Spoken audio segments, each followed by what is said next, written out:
Take a look at this. Scout.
Savid. Well, hello, sailor.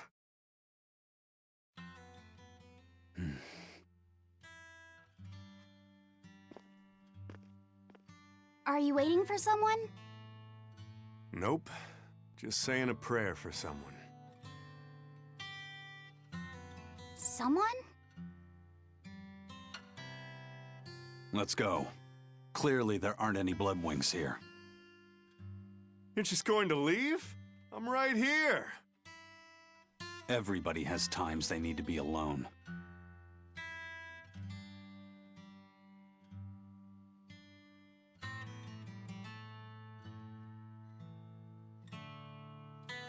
Fee. Right. Coming.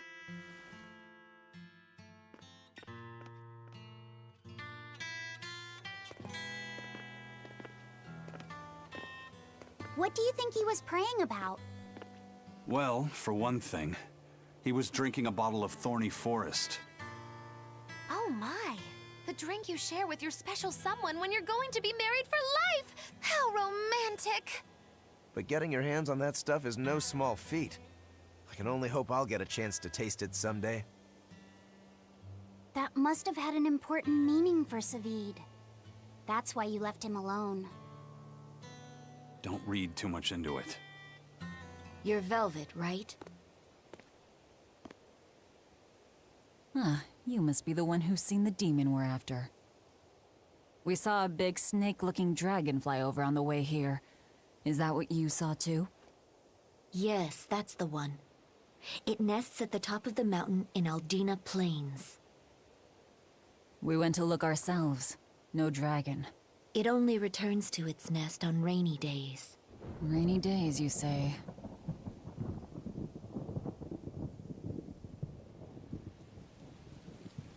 Oh, just look at what you went and made the weather gods do!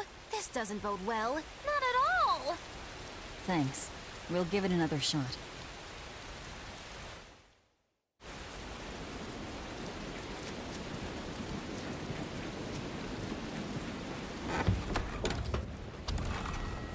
Hey there.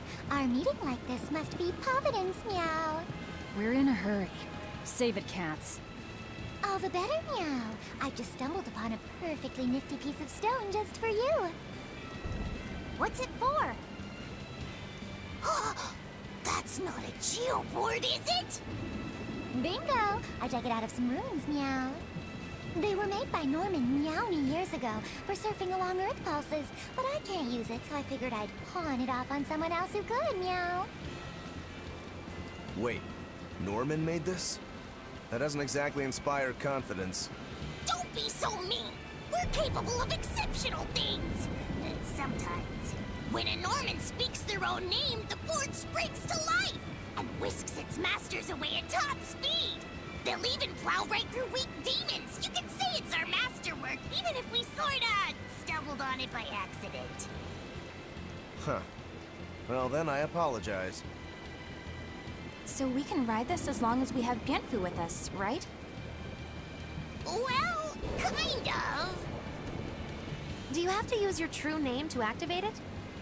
Not my true name, no. My Norman name. Wouldn't that just be Bienfu? No. Norman have a separate name that goes something like Norman so-and-so. It's almost more a title than a name. Often the name has something to do with what they're good at. Something like attack, or chain, or aqua. Right. You could say names like Bienfu and Grimoire are more like stage names. I actually don't know Bienfu's Norman name, but I can't wait to find out. What is your name, Bienfu? Come on, out with it. We're in a hurry. Norman Brave. Whoa, look at that! Wait, Bienfu. Your Norman name is Brave? That is so deliciously absurd! Why do you think I've never told you before, Bien? At least the board works, Meow. And if we get on this board, it'll move us around? Well, about that. The board propels itself by pushing against Earth Pulse flows. To do that, the board needs information on the flows. But this one here's a completely blank slate, Meow. First, you need to find the geotrees in each area. They serve as a conduit between the surface land and the Earth Pulses, Meow. Once you've actually located a geotree, you can record that area's Earth Pulse data into your geoboard, Meow. Got it. This area's geotree is right over there, Meow. All right then. So long as we find more geotrees, we'll be able to use the geoboard to travel much more quickly.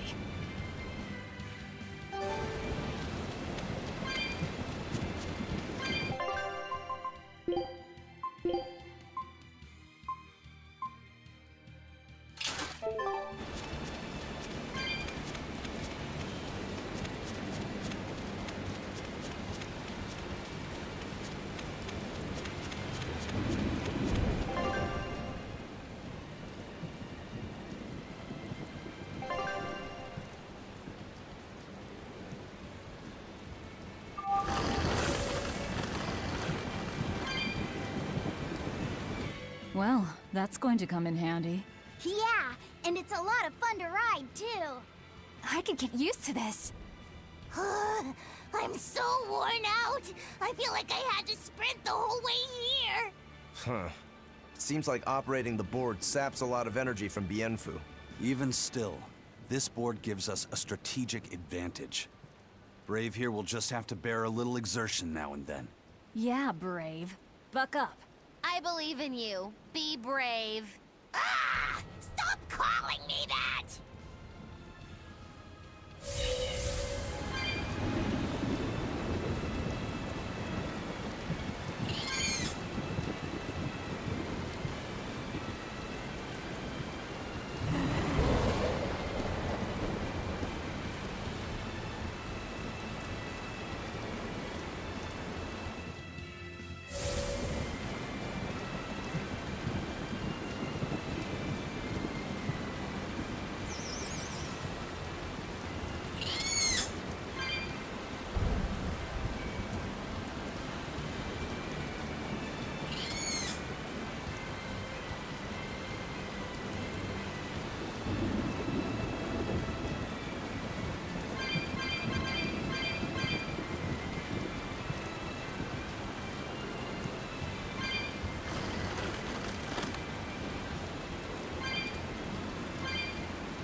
The path to victory is left!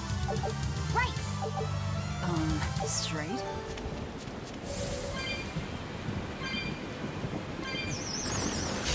I'm ready for this.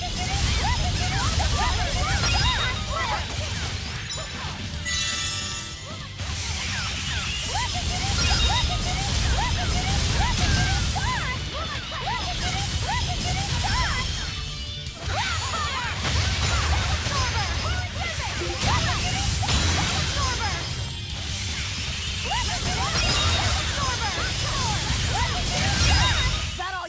I was amazing, wasn't I?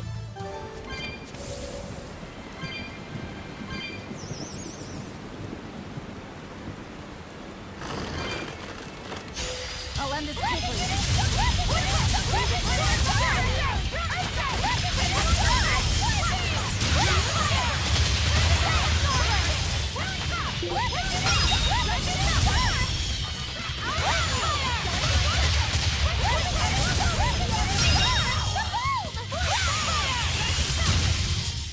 Not even worth my time.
It looks so deadly. And just check out how much malevolence it's putting out. Which means it's not a Therian. Let's retreat. We've got no reason to pick a fight with something we can't handle. I do.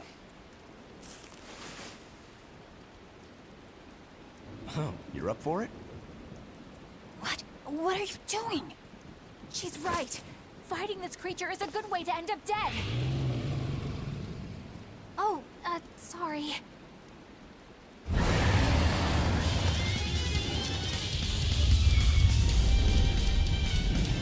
Well, no turning back now.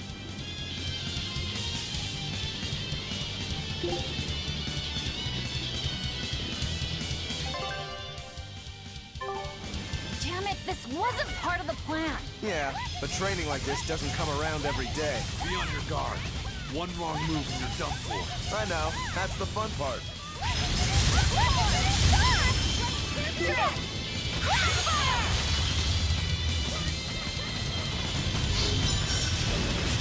Is it hot or is it just me? Oh, what in the world?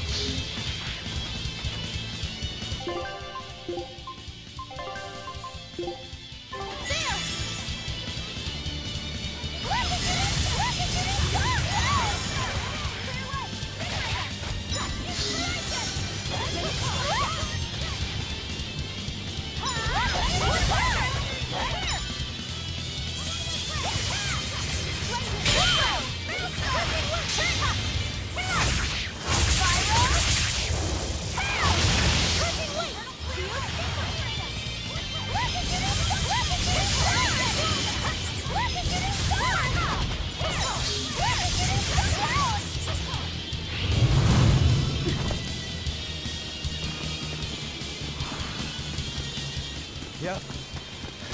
This one definitely puts up a better fight than your average demon. Is there any hope of actually defeating this thing? I'll do whatever it takes. That's my way.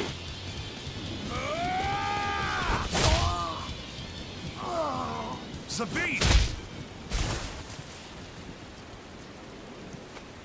Yeah. I see you're out for blood, as usual. You knew, didn't you, Isaac?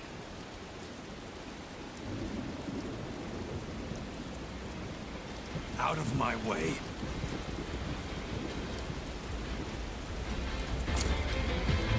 What? Are you protecting the dragon? She's not a dragon! Huh? Back off, or I'll make you back off.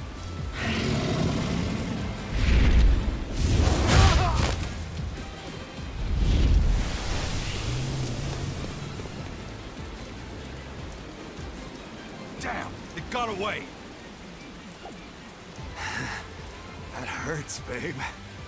And here we hadn't seen each other in so long.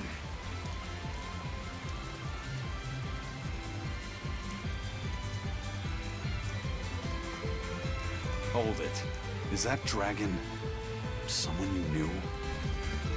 I told you, she's not a dragon.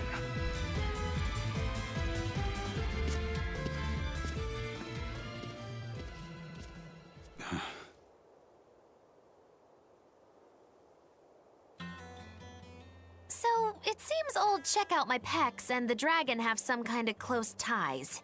Did I hear you right? We're talking about a dragon here. I know what I said. But how could that be? When Malachim are tainted by malevolence, a dragon is what ultimately results. So you're saying that dragon was a Moloch Zavid once knew? She must be who he was praying for back in town. Yeah, most likely. But do Malachim put out malevolence like humans do? No, not by themselves they don't. But if one remains in contact with humans or demons who do, it will eventually taint her, and she will become a dragon. What about you, kiddo? You feel anything weird after you got thrown into the Earth Pulse at the Empyrean's throne? I did, yeah. Can't say I'm surprised. The air there was thick with malevolence being sent on its way to Enominat. If I'd stayed there, I might be a dragon too. Is having a vessel not enough to prevent a Moloch from transforming? A vessel can reduce the effect, but not eliminate it. By stripping their Malachim of consciousness, the Abbey exorcists seem to be able to inhibit the transformation. But nothing in this world is guaranteed. Can a dragon ever be changed back into a Moloch? Nope. Just like with demons, there's no going back. Do they still hold on to some part of who they were? You saw that dragon. What do you think? Well, that's... But Zavid still won't kill it. Must be his creed at work. Eisen, listen. Whatever business you and Zavid have with that dragon, I don't care. Do what you have to. But I won't tolerate you getting the rest of us involved in it again. Do I make myself clear? You've got it. Good. Now, let's get back to the Therian hunt. We'll regroup in Titania.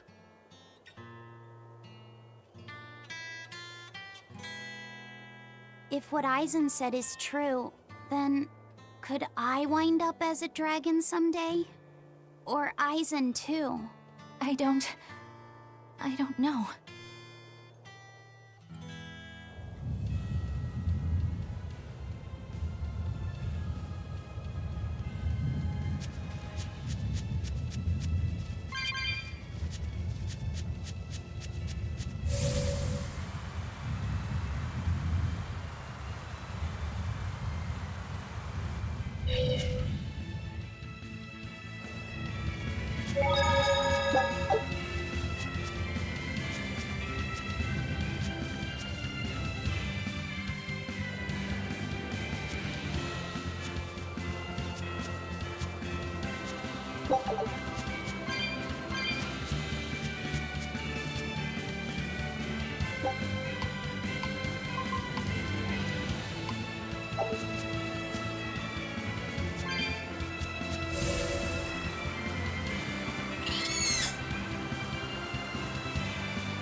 Turtles, keeping tight circles.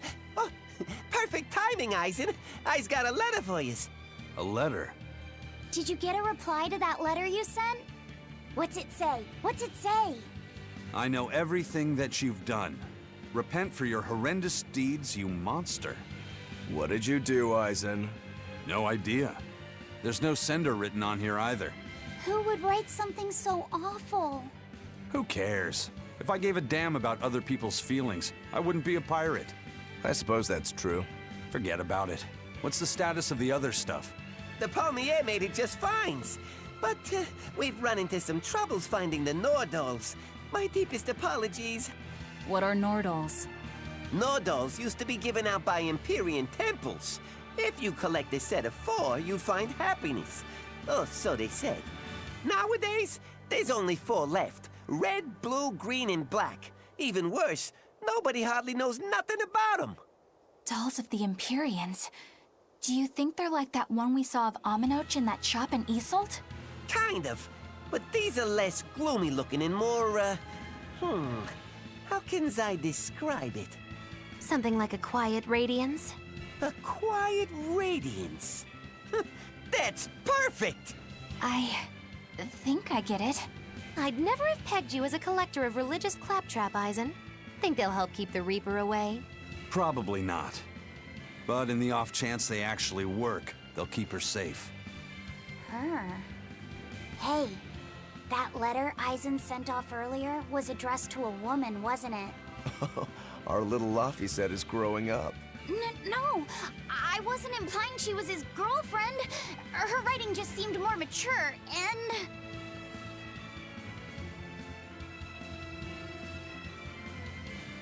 It's nothing like that. She's my younger sister. I didn't know you had a sister. She's the only family I have left. She and I live apart for various reasons. I'm guessing your death curse is one of them, huh? Mogiloo! So that's why. I'd be happy to help you look for those dolls, Eisen. Are you sure? Yeah, Okay then. Thanks. I saw Benwick and the other crew members get into a serious fight over whether cats or dogs were better.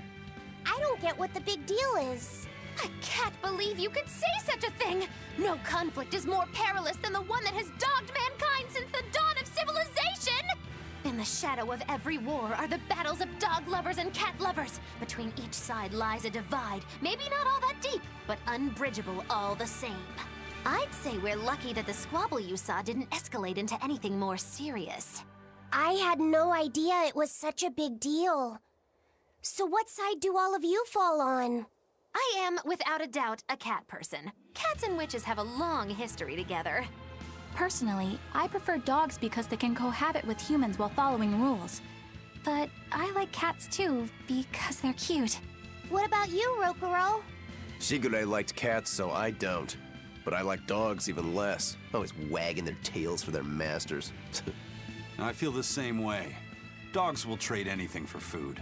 Learning tricks, wagging their tails, getting friendly, and in time, even forgetting to howl. I think that's too cynical. Dogs make efforts to please humans so that we can live together. They're friendly and compassionate creatures. Then does that make you a cat person, Eisen? Actually, I like squirrels best. When I lived with my sister, the nearby forest had lots of nice, fluffy squirrels that would let me pet them. This isn't about squirrels. It's about cats and dogs. You have to pick a side. If I had to choose, yeah, it'd be cats. There's something lovable about the way they act, especially when you spoil them. Reminds me a lot of my sister. What about you, Velvet? Cats or dogs? Dogs. They don't betray you. You always have to be so serious, don't you? So Velvet and Eleanor like dogs, while Magilu and Eisen prefer cats. And Rokuro doesn't care for either one. That makes you our tiebreaker, kiddo. The fate of this showdown is in your hands. It is? Now that you're no longer the Abbey's dog, perhaps you're thinking of being one for Velvet's column? What has that got to do with anything? We're just talking about which animal we like. If you're getting so angry over this, he's going to have no choice but to pick dogs. I just told you. No more fighting! This is clearly getting out of hand, so why don't you all agree that you're Bienfu people and make up already? And what makes you special enough to have Bienfu people? Because I can be loyal like a dog, but also do my own thing like a cat. If you pick me, everybody wins. I don't think it works that way.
I trust.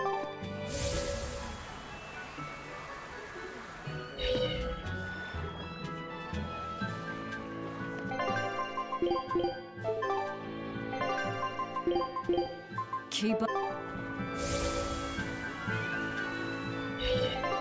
Very well.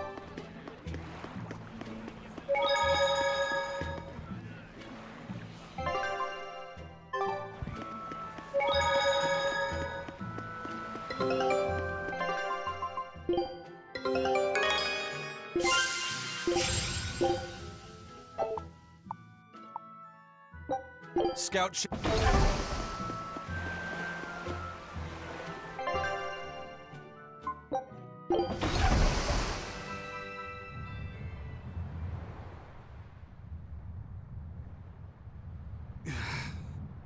I guess a dragon was a bit much to take on, even for the Reaper.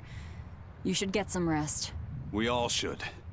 I'll just get the crew started on readying the ship for our next departure. All right, you go do that. Laphicet, you should get some rest too. I'm fine. It's more important that I focus on finding an actual Therian this time. I'm going to take another try at sensing the Earth Pulse points.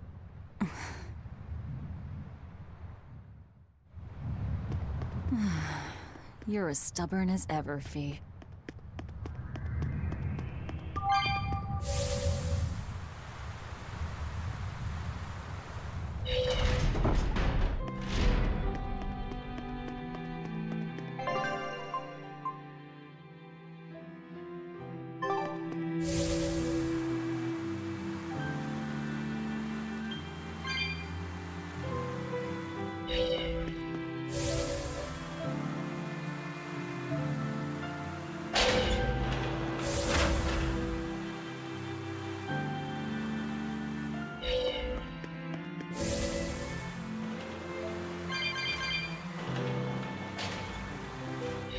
Kuragane, let me ask you something.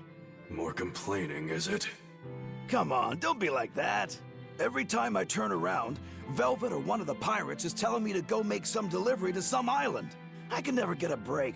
Isn't that just a sign they think you're a dependable guy?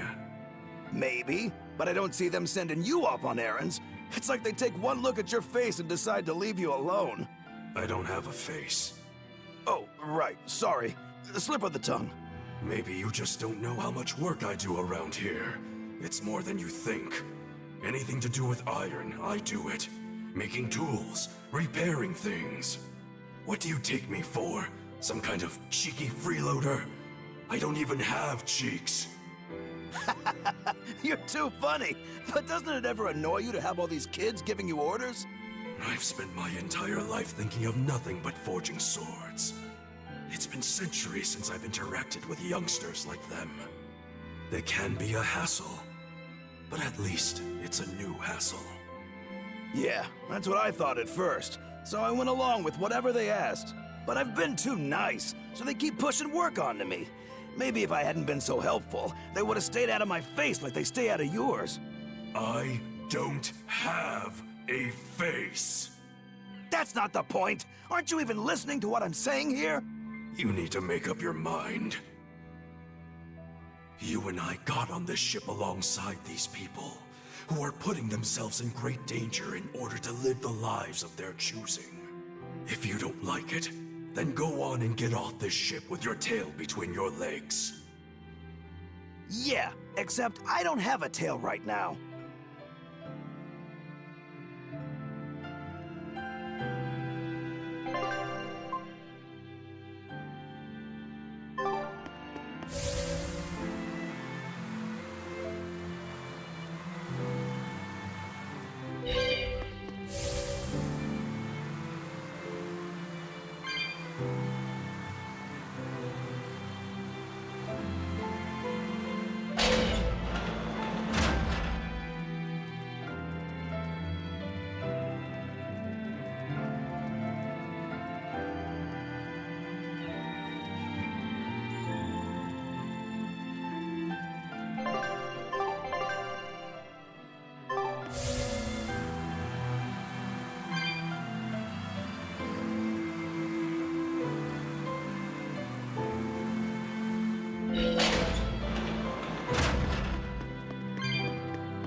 The oldest known map of the world was made by...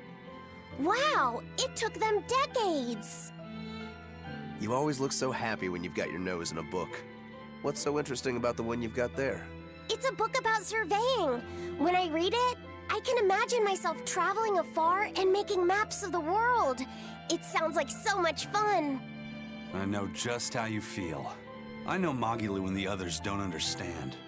But I just can't help but feel excited when I think about us completing a map of the entire world. It's the thought of treasure that gets me more fired up.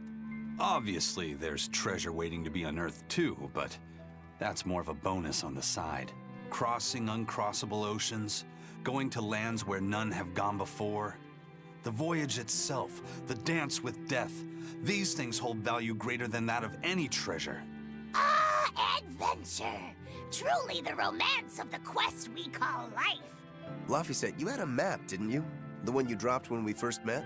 It's a world map I got when I was with the Abbey, but I only checked out the places really close by. I could hardly call it adventure. There's more to adventuring than visiting far-off lands and sailing stormy seas, you know. Adventures are about achieving your ambitions and leaping across the walls we've built to protect ourselves, no matter the danger that waits on the other side. There are no big or small adventures. Even if I only went to Helavies and the Figol ice caps? Think of it like this.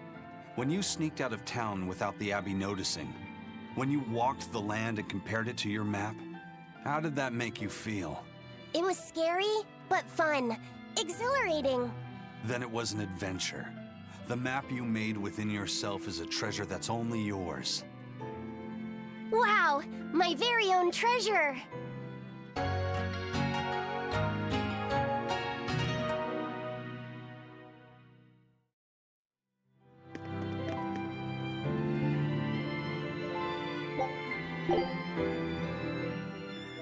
Whoa! Awesome! I swear, the second he has a spare moment, he buries himself in his books. Knowledge opens up bigger worlds. I imagine that back when Teresa was bossing him around, reading was a fun escape, an adventure in and of itself. What's up, you guys? You're reading a pretty hard book there, aren't you? This? It's about dinosaurs. It says that long before humans were around, these huge creatures ruled the world. There are so many different kinds, like tyrannosaurs and triceratops and brachiosaurs. They're all so cool. They look like dragons to me. They look similar, but dinosaurs couldn't live inside volcanoes, and they didn't do well in the cold either. But they were crazy huge and strong. Nothing else could even compete with them. I bet they would have made for great sparring partners. I think this Gigantospinosaurus might be my favorite. Those two huge points jutting out from both sides of its body make it look just like you and your two swords. Actually, it's also known as the dual-bladed dragon. Wow, it really does sound like a perfect match for me then. Okay, so if they weren't dragons, what were they? They look a lot like lizards. Maybe they're like my ancestors or something. But you used to be a human. Damn, I think I might have gotten a bit too used to this new body of mine. I wonder if their tails can fall off too.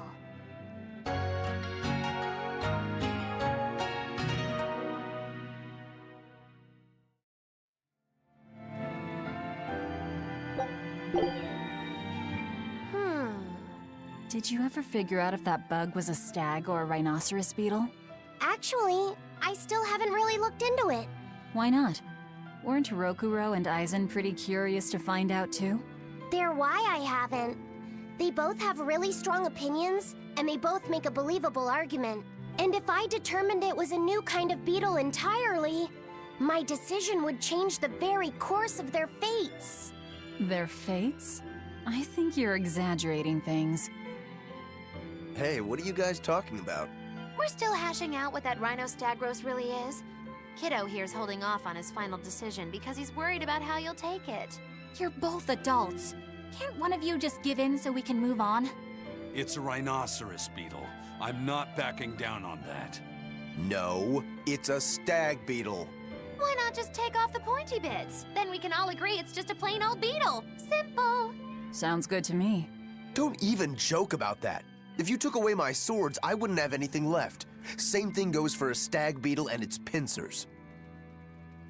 And taking away a rhinoceros beetle's horns is disrespectful to its way of life, and to even suggest it is just plain wrong. No, if we're going to argue it out over this, we need to exhaust every possible angle before coming to a conclusion. It's the right thing to do. Madam Eleanor! Here's that field guide to rare insects of Midgand you wanted me to get you. Thanks, Bienfu. Surely this book will have something about that bug. Yeah, here it is. This beetle's real name is... Argonathocrassus, the thick-jaw beetle. It's named for its jaws? That must make it a stag... It's a drone beetle. The field guide says it's a really rare variety, too. I guess that's that. No, you're wrong. It's a brand new species. I call it the Laphicet Rhinostagros. That's my decision, and I'm not backing down.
Don't push yourself too hard now, Laphicet.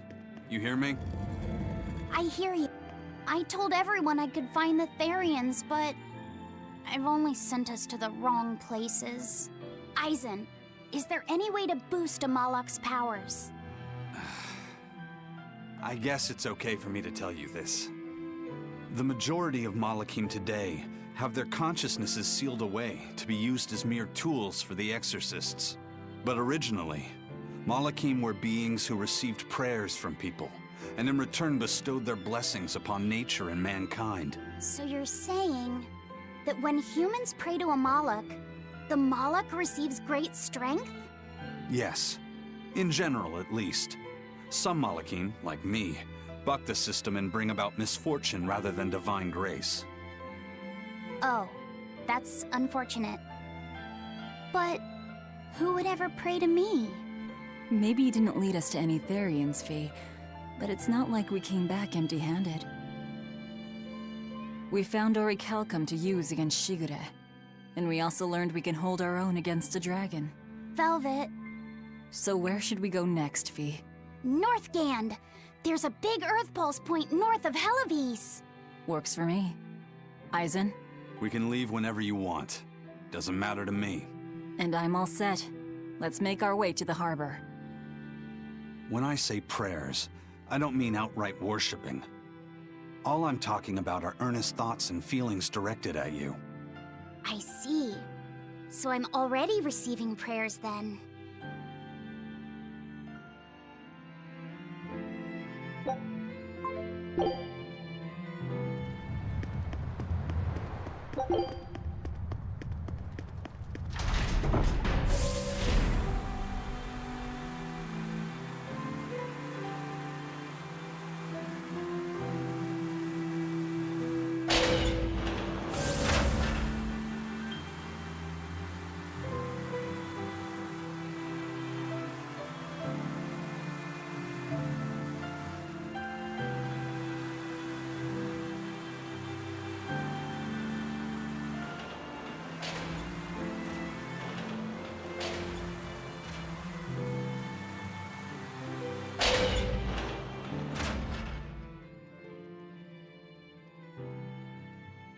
Our next target is north of Helivis, near the Faldes ruins.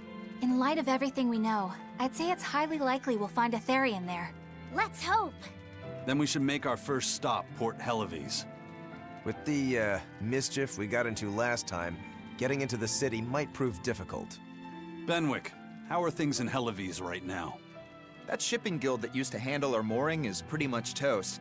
But for some reason, the Abbey isn't watching the port as much as they once were. Unfamiliar ships have been hauling in relief supplies, so if we pose as one of the transport ships, I think we can slip in.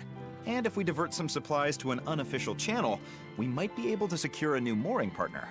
Smuggling in relief supplies for our own disaster. Cheeky bastards, aren't we? It's what'll get us in. That much is true. It's a plan. Roger. I'll get right on it. Hey, Eleanor. Abbey exorcists don't pray to their tethered Malakim, do they? You mean something besides our oaths? An oath is a magical formula that grants you power in exchange for binding you to a rule, right? Yes, though that is simplifying it a bit. When Malakim receive human prayers, they bestow their blessings upon people and nature. Aizen told me that we Malakim grow stronger when humans pray to us. Prayers and blessings? I've never heard of that. I used to think the same way as the other exorcists. Malakim are merely tools that allow us the use of arts. Yeah, that's what I figured. But Innominat is different. The exorcists all worship him. They have faith in his mighty power. And not only that, the people of this nation pray to the Empyrean for salvation, just as Artorias instructs them. Ah, I get it now.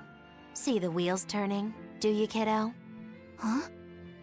Artorias founded the Abbey within the existing Church of the Empyreans, so that he could direct the people's thoughts towards Innominat.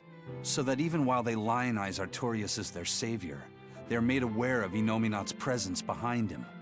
Everyone starts believing in Innominat.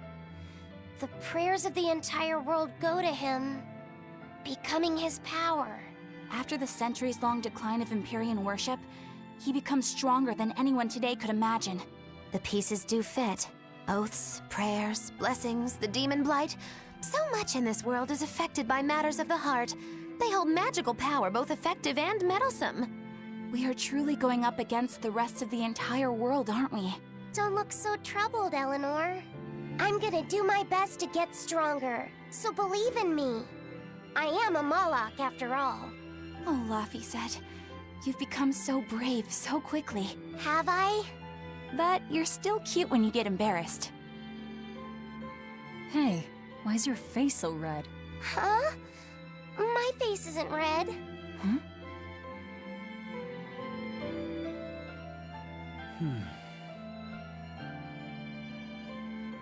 Hey, Eisen. What's it feel like to get a letter? I don't feel anything, nor do I want or need to. There's no joy in receiving these things. Huh? Why not? Don't be so shocked. Look, it's just an invoice from the turtles. What's the big deal anyway? Do you wish you get letters too? Yeah. But I don't have anyone to send letters to. Let alone anyone who would send me any. Laphicet, I've got a letter for you. What? Really? Who could it be from? The sender is... Bienfu? Yup. You got a letter from yours truly. I figured you'd be wanting someone to send you a letter right about now, so I wrote one up for you. What do you think? You're happy, right? Oh, yeah. Thanks, Bienfu. I'll even read it for you. Dear Moloch Laphicet, I hope that this letter finds you in good health and high spirits. Thankfully, I'm doing well myself, with no major changes to report. Bienfu's taking all this so seriously. It's so rare to actually see him like this. As you're aware, I've been spending my days ironing Magilu's outfits, sewing her buttons, and washing her hat and tremendously long socks. Recently, however, I made the mistake of remarking to her that she might not have been quite as slender as she once was in her younger years. She hung me upside down from the roof in the middle of the cold. I nearly became a frozen Normansicle. It was so horrible that I couldn't stop my tears from flowing down my little cheeks.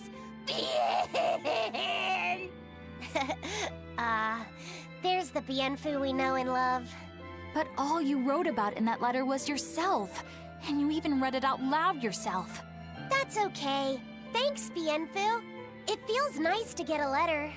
That's so kind of you to say. I think I might cry again.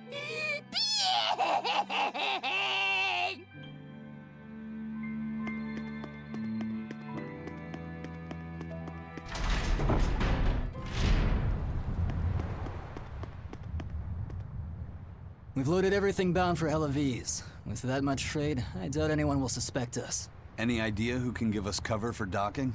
Not anyone in particular, but recently the power and influence of the Helaviz Fishermen's Guild has caught my eye. The Fishermen's Guild, huh? Let's bring them some extra relief supplies. Fuel, drink. And as for the drink...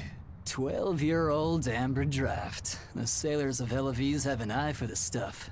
You heard that from Dial, I take it. He's got a sharp eye. He took a bottle in payments, but I say we turn a blind eye to it. We thought we were the best at this kind of thing, but having him around has been a real eye-opener. Okay, but tell him if he takes a second, he'll pay for it. Eye for an eye. Aye, aye. I'll keep an eye on him so that he doesn't sneak off with another bottle.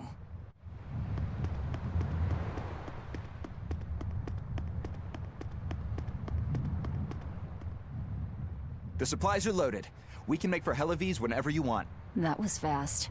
If we weren't hard workers, we wouldn't be sailors. Eleanor! Oh, what's wrong, Kamoana? She said she had a dream about her mom. When Mommy saw me, she said I looked scary. That she didn't want a scary little girl like me. Your mother would never say that, sweetheart. But how can you be sure? Well, how do I put it? I know because I know. You're just lying to make me feel better.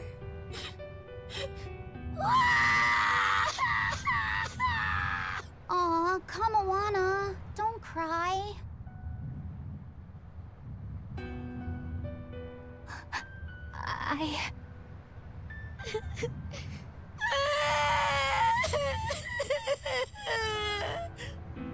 Oh, this is the part I hate about little kids.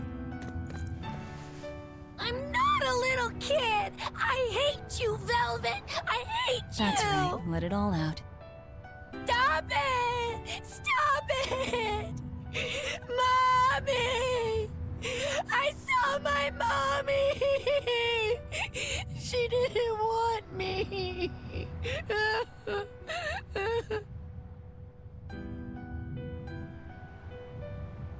She managed to cry herself to sleep. They're not rational creatures. Sometimes you just gotta let them cry it out. You seem used to it. I guess you could say that. Laffy usually kept himself together when he was younger. But when he was really little, he had times like this every now and then. And on that note, let's take off all we can. My liege, Dial, I leave Kamawana in your care. I'll do what I can, but kids as sweet and honest as her are harder to deal with than corrupt bureaucrats. An outlaw prince and a talking lizard are no replacement for a mother.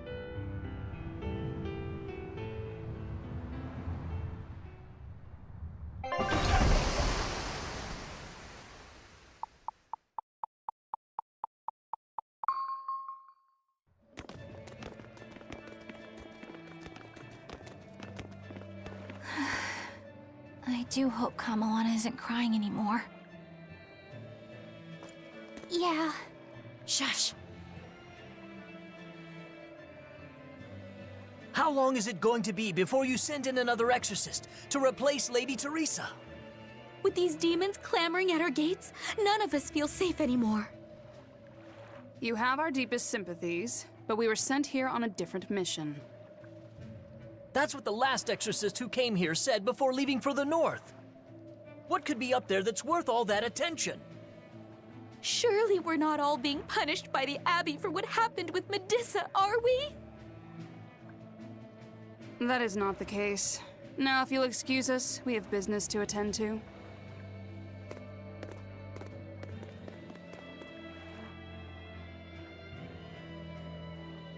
So the exorcists are just passing through town and heading straight north. Odd.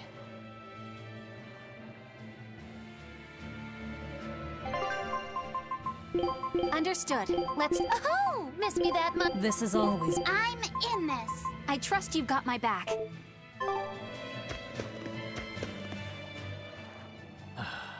Ever since the Calamity showed up, everything's just gone to pot, I say. Calamity? What do you mean? I mean the demon who barged in and made a mess of our fair city. She's a nasty creature of pure evil, with an arm that eats anything that gets in her way. Haven't you heard of her? The Calamity's been rampaging across the whole kingdom, not just here. Scant few have seen her and survived. Huh. You don't say. After the Calamity raised our ships and our port, the shipping guild fell apart, and our trade routes got poached by other ports. It's bad. The town relies on trade to make ends meet. People are abandoning the city, and our streets are no longer safe. Not to mention the demon blight spreading again. Just the other day, a little kid turned into a demon. Just like that. What a world! What a world! What have the exorcists been doing during all of this? Well, Lady Teresa was in charge of this region, but she came up short against the Calamity and got a fat demotion for her troubles. Several new exorcists have been reassigned here, but once they arrive, they all traipse right off to the ruins up north. This has to be Medusa's fault. If she hadn't gone and done something so stupid... Medusa? That's enough. This isn't something for outsiders to know. You're right. Sorry. I'm really worried about what's going to come of this town. It sounds like Hellafeast isn't what it used to be these days. We need to ask around and find out more about what's going on here. Agreed. Especially regarding the Abbey and those ruins. I'm also curious about this Medusa woman. The ruins part makes sense, since the Earth Pulse point might be there. But why do you care who Medusa is? Just a hunch. Something tells me she's worth looking into. You're not gonna look into this Calamity chick? She sounds like a real terror. Yeah, I think I'll pass. I already know plenty about what makes her tick.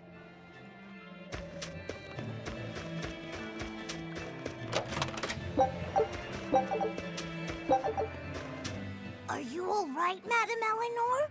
Don't let those people get you down. I'm fine. Thank you for your concern. But could you not do that thing where you blow air on me to dry my tears? All right, I'll just pat your head then. That won't be necessary either. But really, things are in a terrible state. The town burned, the guild ruined, the abbey all but gone. It won't be a functioning port for some time. You can't fault them for being upset. They had it real good here until we came along. Those Hellavesians were like spoiled children. How so? Hellawes was once a tiny fishing village. The bountiful northern seas provided plenty enough fish to sustain their trade. But Flamestone gave them an easy way to get rich. And once they got a taste, they abandoned their old craft. And now they're paying the price. But I've heard that the cooling temperature has covered half the northern sea in ice drift, making fishing much more difficult. But the drifting ice carries tiny organisms, enriching the waters where it melts. The fish should be more plentiful than ever. I suppose you may have a point.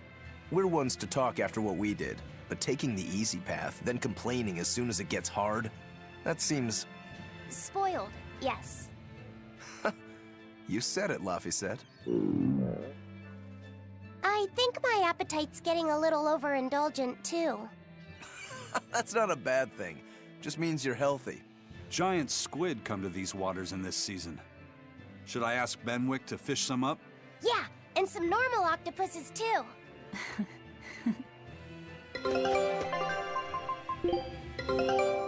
All right. Show him how... This calamity is... us, isn't it? Well, we've been waging war with the Abbey everywhere we go, and now we're about to take it to a new level. If we pull the next Therian off of the Earth Pulse point, it'll likely be Kamoana's village all over again. The same devastation? Ooh, I wonder if there's something worse than Calamity that they can call us. This is no laughing matter. People turn into demons in part due to their own malevolence. It's not like they're entirely innocent. But if there's someone out there who's being forced to act as Inominat's mouth, like Kamoana was, isn't saving them the right thing to do? I cannot argue with that, but... You don't have to worry. I'm the one who will devour the barrier. And I'm the one who will do what needs to be done.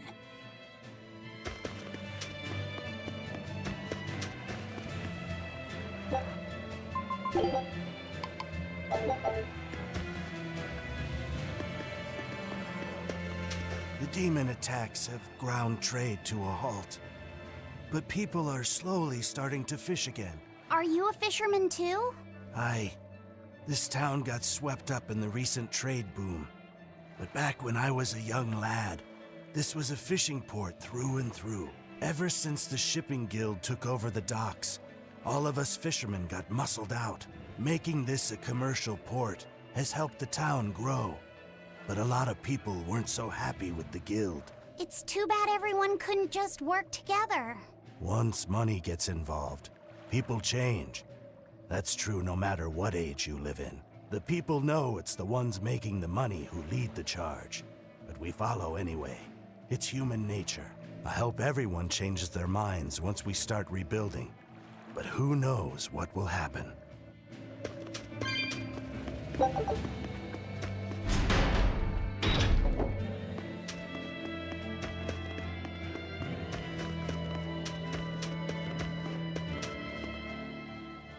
Hey, do you mind if I ask you a few questions? Sorry, I'm busy. Try someone else. Excuse me. My name is Eleanor, and I'm an exorcist on patrol with the Abbey. I was wondering if I could solicit your honest opinion about how this town is being run. Oh, I didn't realize there was an exorcist with you. Yes, please tell the Abbey we want Lady Teresa back. Her governance was strict, it's true, but at least we could live in safety. Now, all the exorcists run off to the Faldi's ruins and leave us here in the lurch. They value some dusty, faraway ruins over the lives of the good, hardworking citizens here. It's just wrong. We've always been cooperative with the Abbey's demands, and now this is what we get in return. I see. The Abbey appreciates your, candor. I'll pass your comments on to my superiors.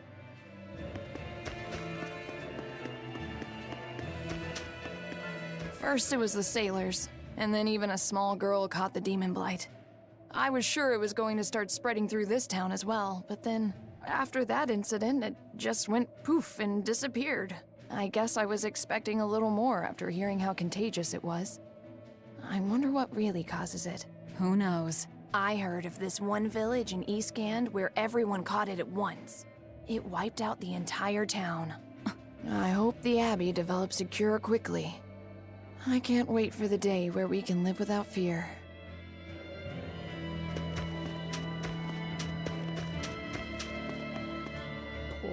Poor Medusa. Are you a friend of hers? Yeah, she used to live just down the road from me. Medusa raised her daughter Diana all on her own. And then they up and murdered the girl. Murdered? By whom? The exorcists. Once Diana caught the demon blight, the damned Abbey exterminated her like a rat. How cruel. I felt just terrible, but I suppose there wasn't much else to be done with her. But Medusa, she hated the Abbey for what they'd done, so she barricaded herself inside the sanctuary. She just kept on screaming, all like, demons have feelings too. What happened after that? I wouldn't have been surprised to see her executed, but luckily, she was spared that much. An exorcist stopped the guard who was about to cut her down, said, "Don't kill her, she's receptive." Receptive, huh? I think that's their way of referring to her deep faith. Before all this, she was a real devout lady. That was certainly kind of them. Medusa really cherished her daughter. Can't much blame her for blowing up like that. But the Abbey, they don't care so much about feelings.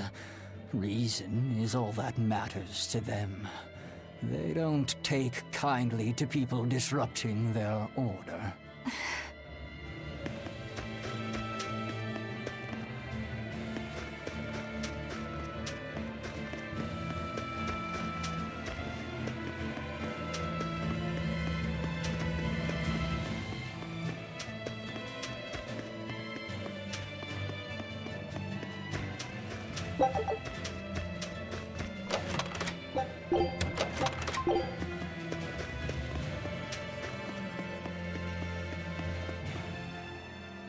If you go north from Helibes, you'll come upon the Faldi's ruins, which are Abbey property. Mainly, it's used as a checkpoint for hauling ore that's extracted out of Mount Killerhouse. But between you and me, I hear the Abbey also uses it as a prison camp. A prison camp? Are they capturing demons? Heavens no! The demons they kill on sight. No, these prisoners are human criminals. Not long ago, this woman killed someone and locked herself up in the sanctuary. I hear she got hauled off to the camp. Why do you think the Abbey would use the ruins for a prison camp? Who knows? Maybe they need a place to deal out their harshest punishments. The Abbey's not known to be forgiving after all. But these are just nasty rumors I heard.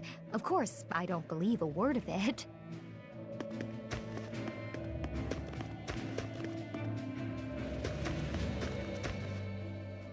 I can't believe the demon blight has spread into the city now. Scary times. Well, the one who caught it was a little girl, so they were able to deal with her before anything bad happened. But the problem was that the demon girl's mother tried to hide her. That's only human nature. These are dangerous times. We dare not let our emotions control us. One person's selfishness could endanger the entire community. Oh, right. Thankfully, An upstanding citizen noticed something suspicious and reported the child to the Abbey, but the mother went mad and killed him in retribution. And what makes it all the more lurid is, I heard the man she killed was a fellow she was actually thinking about marrying. The daughter had been dead set against her mother remarrying. You can taste the irony. That's horrible. She had it coming.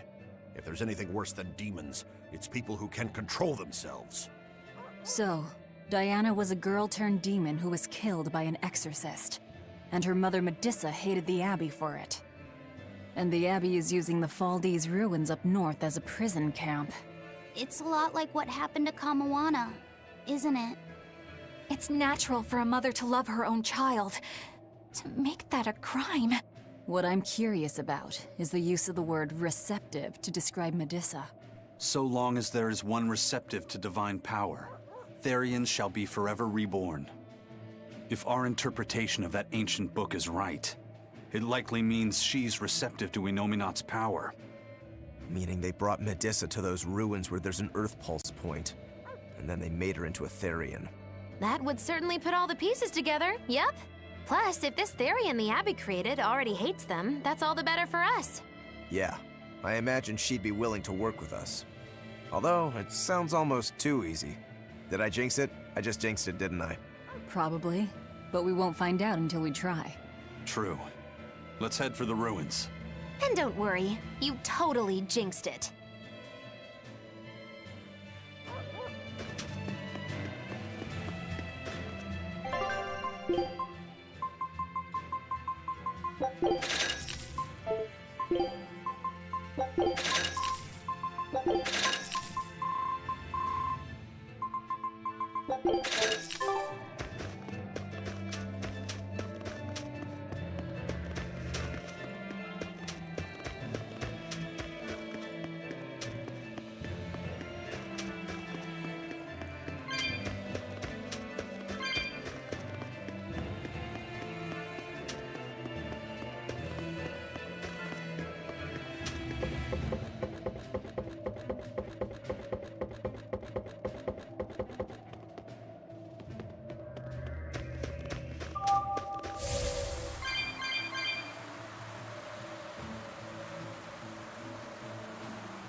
The Faldi's ruins are north of Helives. The Earth Pulse point is to the north, too.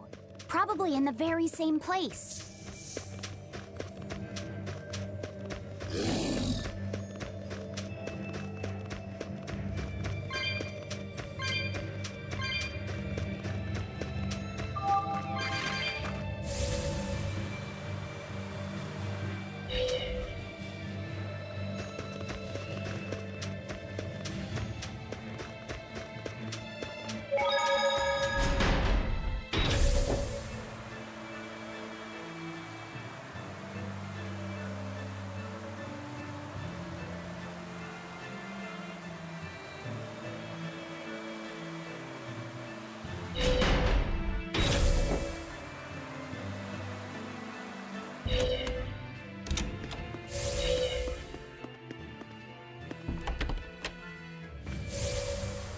Helives is different now, isn't it? Maybe, but you've changed too. True. When I first met all of you, I never could have imagined I would go on such a journey. I could barely even think then. But then Velvet let me keep this compass. And Eisen and Rokuro taught me to be myself. They certainly did. And look at Dial. He's a regular part of the Von Altia's crew now. Even Restless Bienfu and Grimoire are now part of our merry band. Yep! Hey, aren't you forgetting someone? Oh, and the prince and his hawk, and Korogane and Kamawana are with us. Listen, I've got more part in this tale than any of them. Hush. Whatever I'd say, you'd say it doesn't matter to you. At last you begin to understand me. Magic Hazam.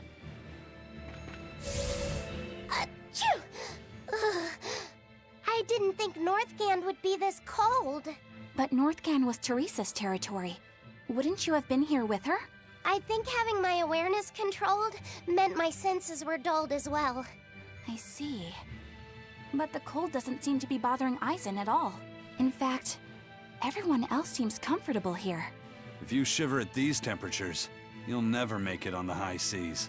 In my youth, I practiced the blade under the blazing sun and through raging blizzards. Besides, when I turned into a demon, extreme temperatures ceased to affect me. The same thing happened to me. I used to hate winter, so that's some good luck.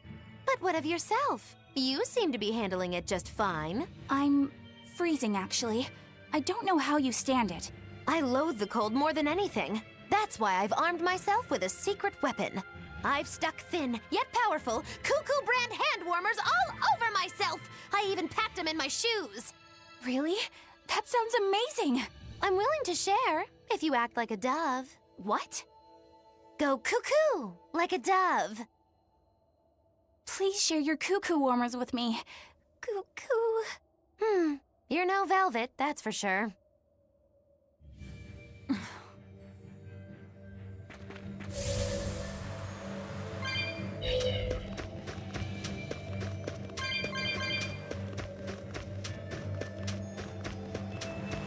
Look! It's another ingredient for the Omega Elixir. A unicorn horn, huh? Hey! Whoa! Careful with that! If anyone other than a maiden of pure heart touches a unicorn horn, it loses all its powers! A maiden pure of heart. That's a pity. Nobody here fits that description. I beg your pardon. Just what kind of woman do you think I am? Well, when I think of a pure maiden, I think of a princess who's never lifted anything heavier than a pair of chopsticks her whole life. Your view of women is completely messed up. Is it? Well, personally, I'd liken myself to a maiden who's maxed out her purity stat by her third playthrough. But I'll defer to Velvet. Hey, Fee. Why don't you carry it? Me? Are you sure that's okay? Honestly, I don't know. But you're the one who wants to make this Omega Elixir. If you can't get the ingredients yourself, I don't see much point in keeping this up. Yeah, you're right. Don't worry about it, kid. Magilou's just quoting some old wives' tale. Unicorn horns are actually just tusks from a kind of whale called a narwhal. Why didn't you say that sooner? Eisen, you spoil sport! I totally had them on the hook! At least we've established that Magilou wouldn't be able to hold a real unicorn's horn. Well, for now, let's report our success to Vidal.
I'm not one to go eat. I don't bet you have a chance!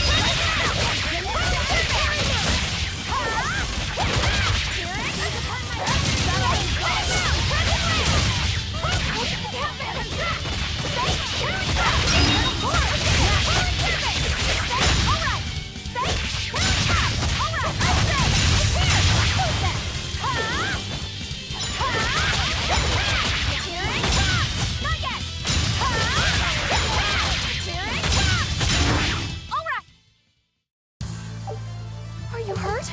Can you stand?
I'll finish this now. Is that all you got? I'm not one to go easy.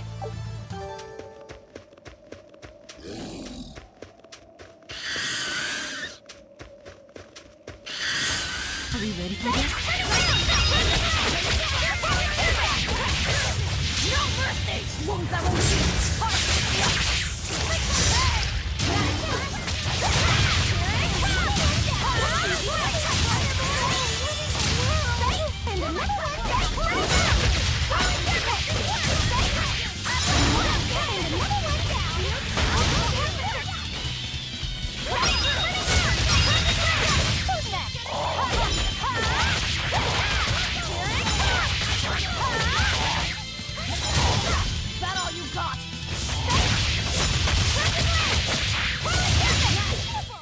It looks like no one is injured.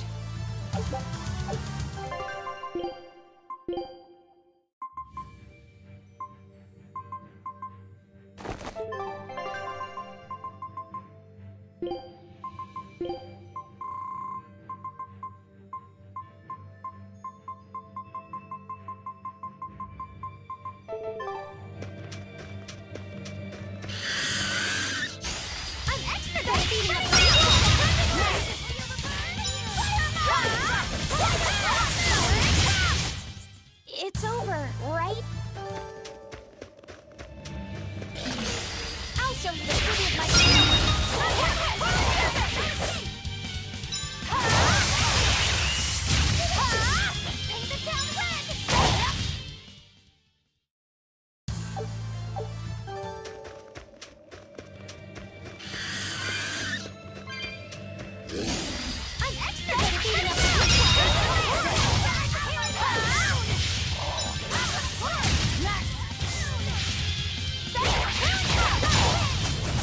A complete victory!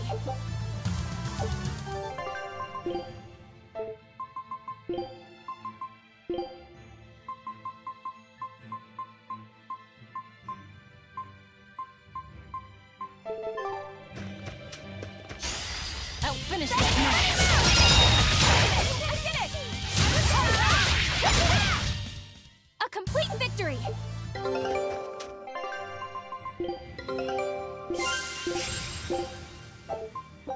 Scout.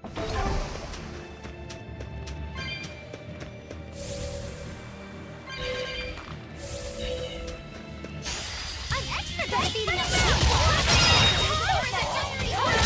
I did it! It's over, right?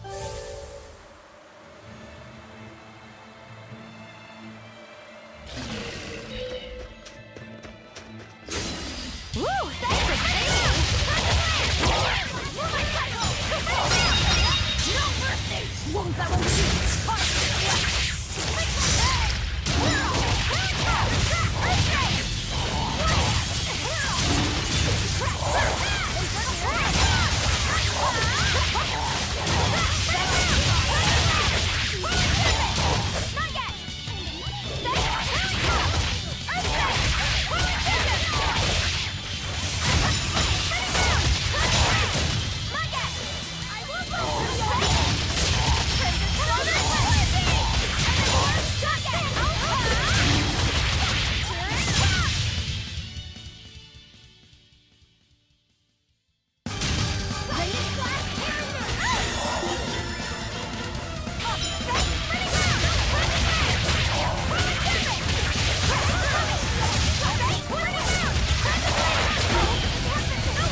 I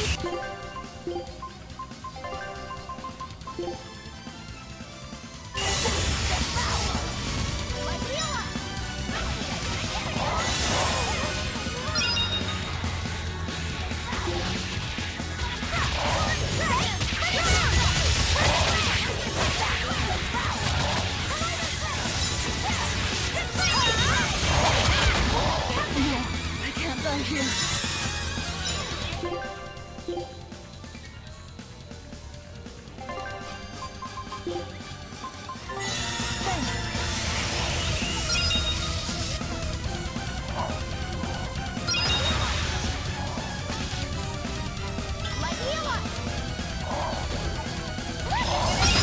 What in the world? How very unlucky. Me. What happened? What in the world?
Food's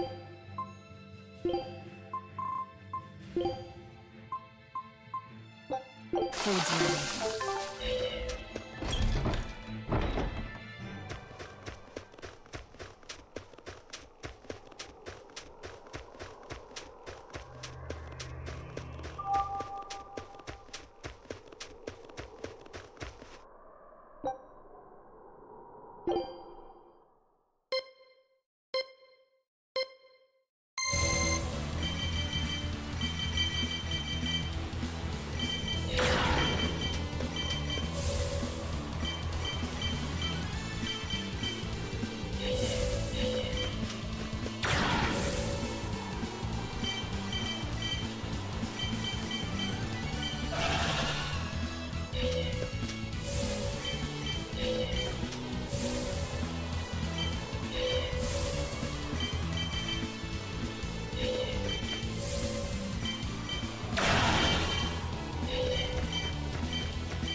you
can do this!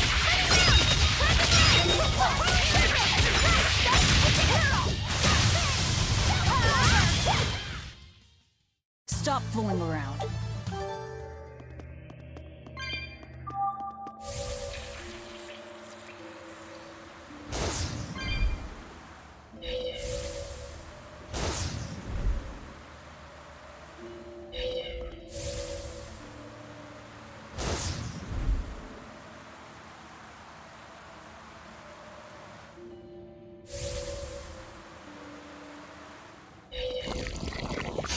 We can do this!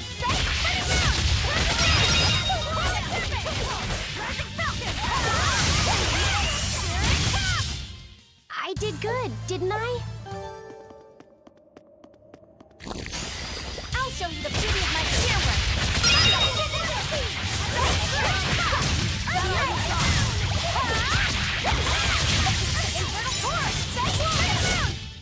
Not even worth my time.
Now we have demons rampaging through our towns.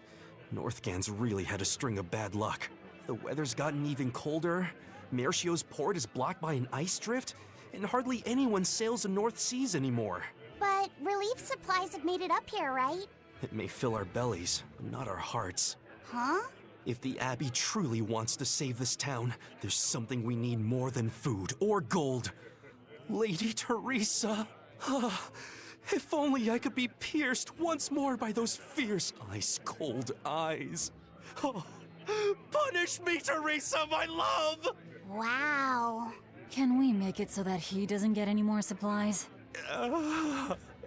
Lady Teresa, my life is for you. Wow. Hi! I was wondering if you'd let us put on a little comedy show. What do you say? Sounds good to me. Just try and keep it low-key. I don't want to attract the Abbey's attention. Ha! That's a tall order. Wherever we go, the boy and I have him rolling in the aisles. The boy? Wait, you mean me? I sure do. I'll play the straight man, you play the funny one. Don't sweat it. Even if you mess up, you'll be adorable. The audience will just lap it up. Did you memorize the script I wrote you? Yeah, I think so. Great! I knew you could do it! But if you merely follow the script and adhere to its every word, you won't be very funny. You need to ad-lib in your own style. For you, that's buttering up the audience and winning them over. Ad-lib? I'm not sure I can do that. I have faith in you, kiddo. You're gonna discover a part of you that you never knew existed. Just focus on finding ways to charm our audience. Okay, I'll see what I can do. All right! Then let's get this show rolling!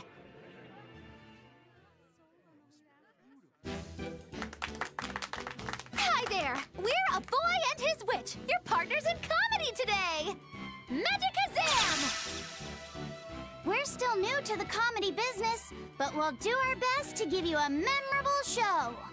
I'm Fee, the cute one, and this blustering witch is... Muggy Lou! Wait, who are you calling blustering? Meow! Sorry, I just suddenly felt like doing an imitation. An imitation? Like, of a cat? Not just any cat, a nearby cat. Meow! You're losing them. Time to go on our charm offensive. Roll with it, kiddo. Every slip-up is just a new opportunity in disguise. See? It's supposed to be a pun on how cats sound and how near is pronounced. I didn't actually hear a nearby cat meow like that or anything. He's explaining the joke? Are you going crazy, Laphicet? What good does explaining a bad joke do? But you told me to ad-lib to try and win our audience over, didn't you? I figured maybe if I explained it to them, they'd get the joke and find it funny. Just stop. Even if they get the joke that way, it's just going to be sad. I don't mind that. I'm not afraid of messing things up. I just want to make sure our audience feels valued. No, you have the right idea, but... I guess I should mention, Moggy Lou's the one who came up with the script. She just made me come and act it out. I don't care if it made the audience happy, you just sold me out! I can't work with you like this! No way! I'd say we got a lot of ad-libbing into our routine today. How was the show? I'll just say one thing. You need a better writer. It wasn't me!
Look, no guards. Do you think it's a good thing or a bad thing? I'd say good. We can march straight in.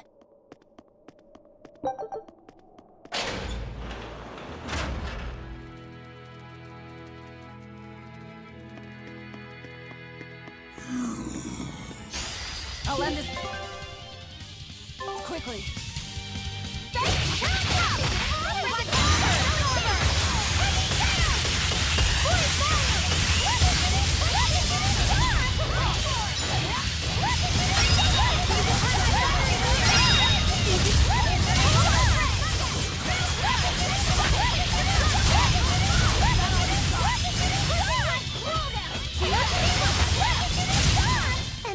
Well, that about does it.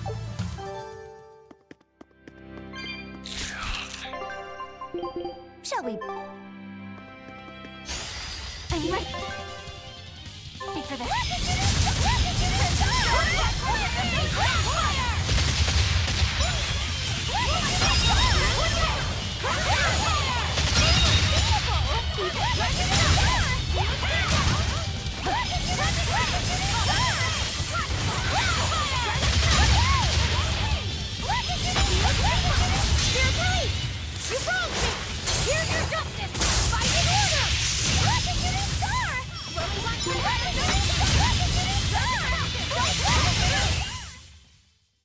I'm not a fan of long, scary things.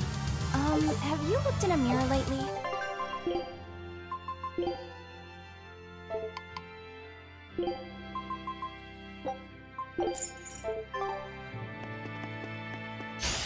I'll end this quickly.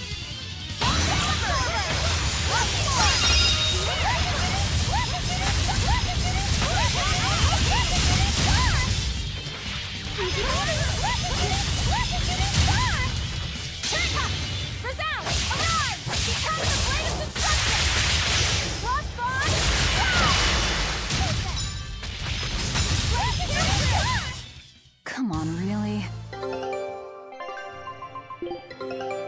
new recipe.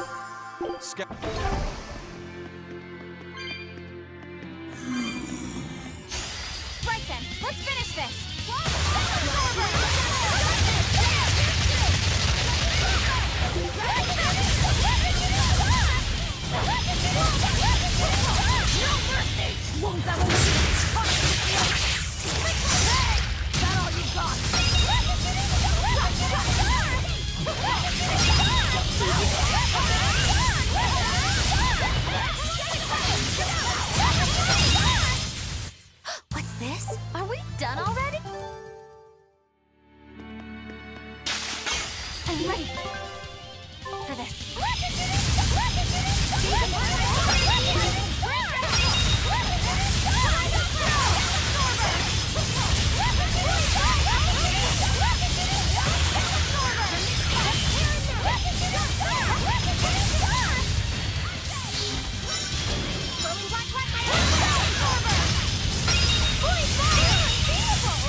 problems here.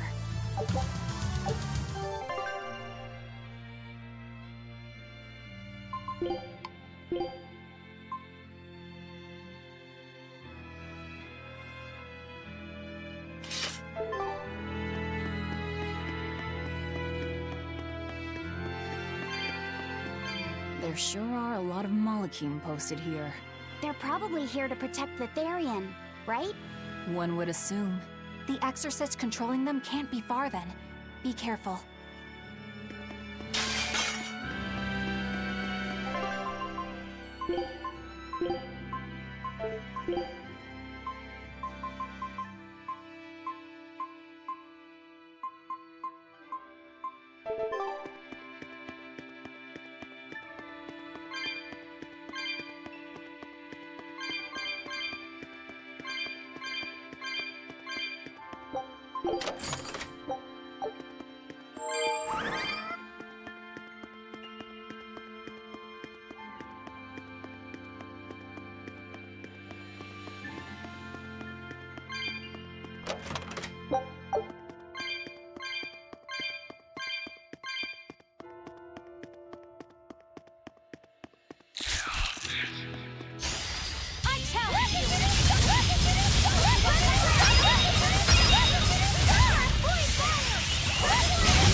Let's do it!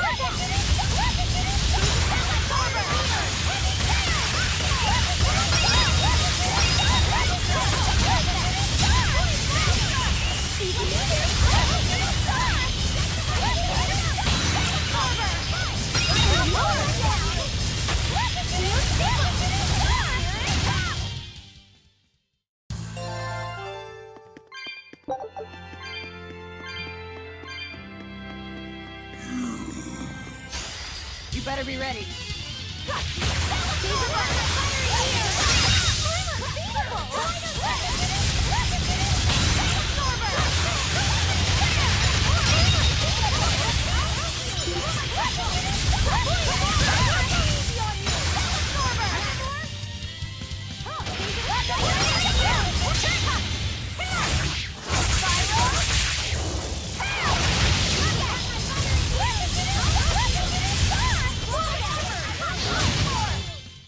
I did good, didn't I?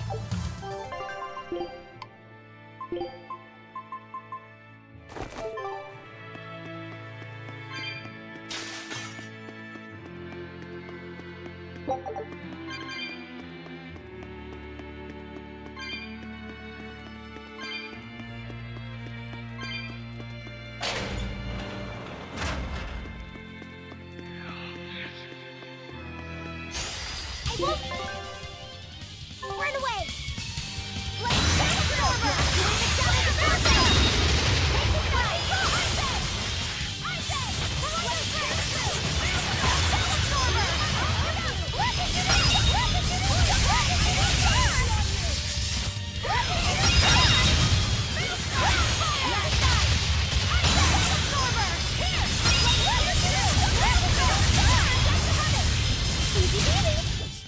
You won't get any pity or compassion from me.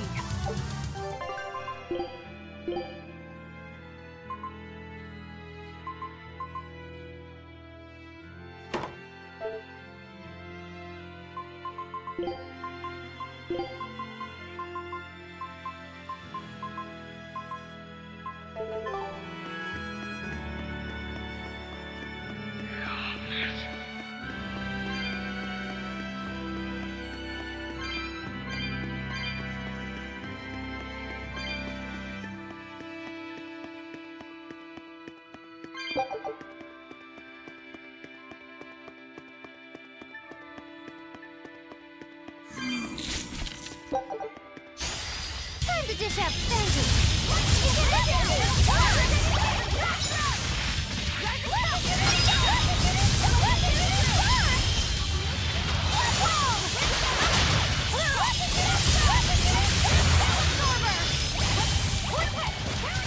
Is it hot or is it just me?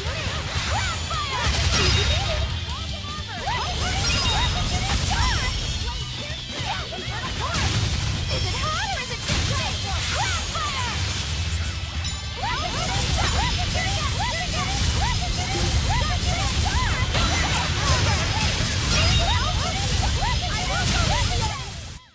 Yes, I know. I'm incredible. Everyone ready to play?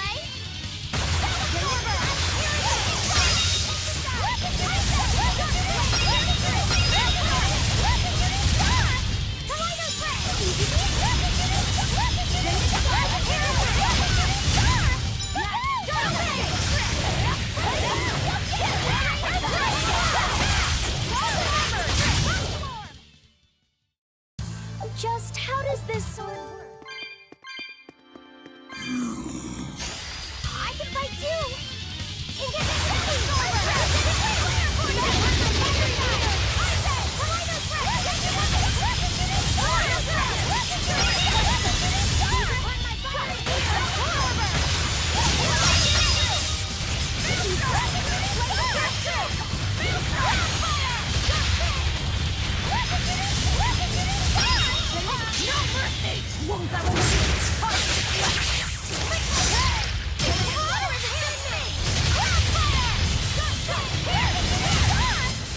It appears that we're finished here.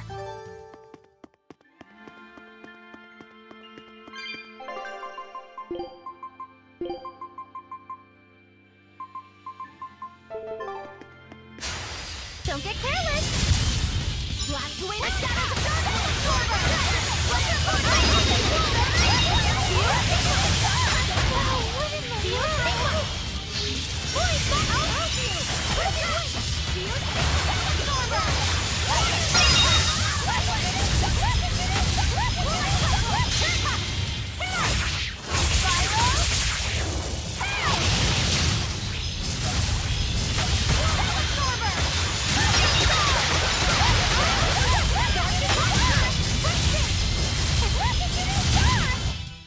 Well, that about does it.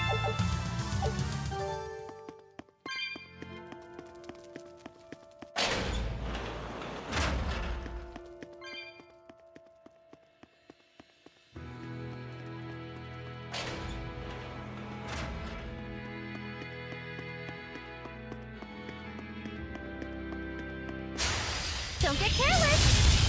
Crash through!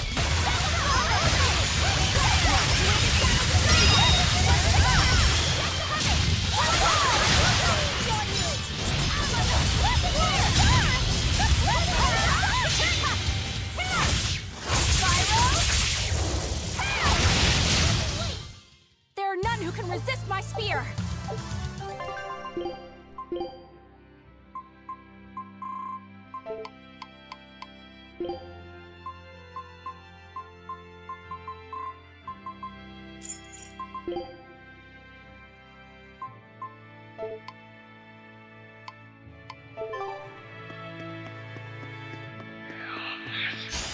You better be ready.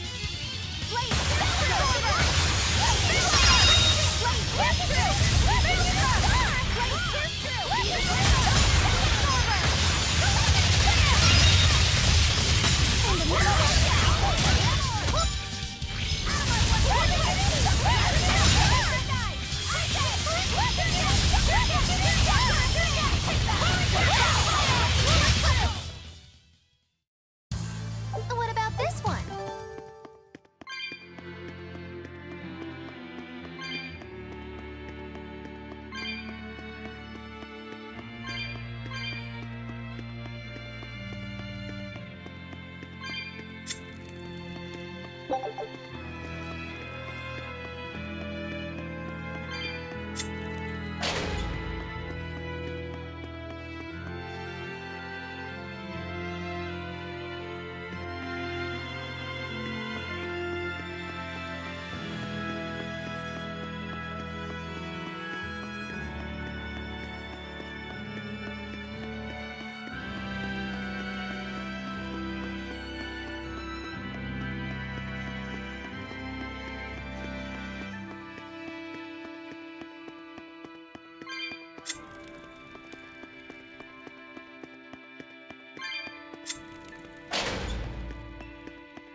These ruins.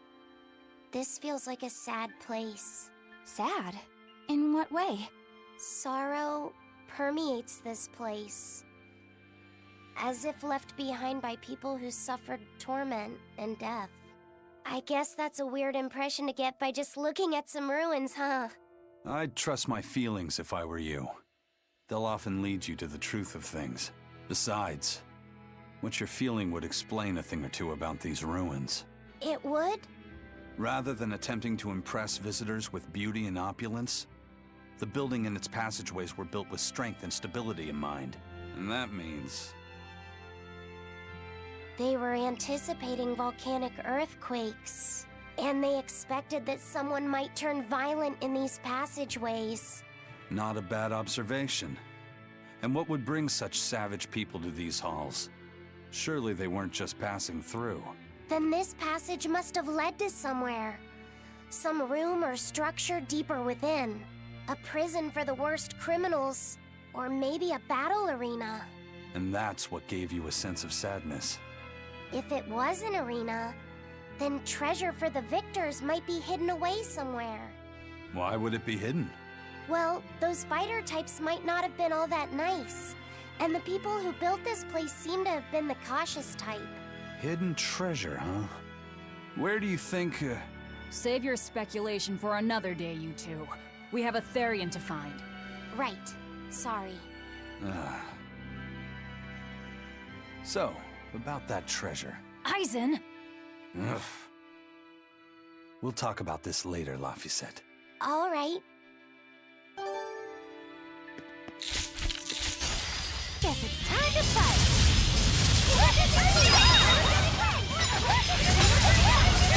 Now, rise!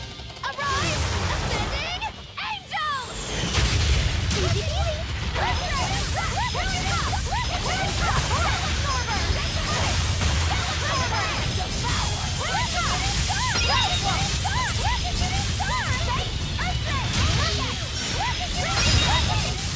Come on, put up some fight, okay?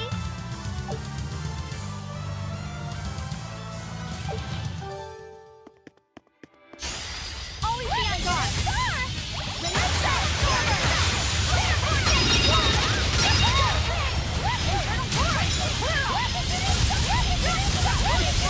Now, rise! Arise! Ascending angel! Easy peasy!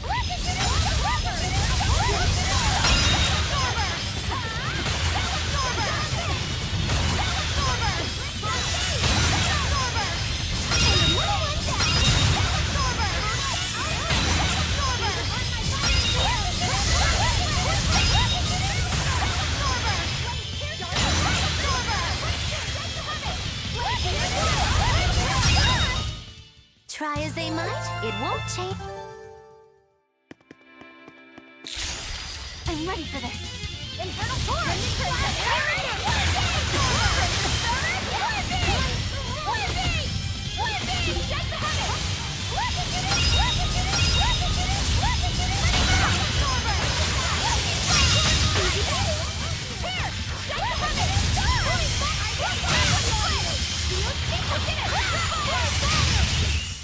Hey, is everyone all right?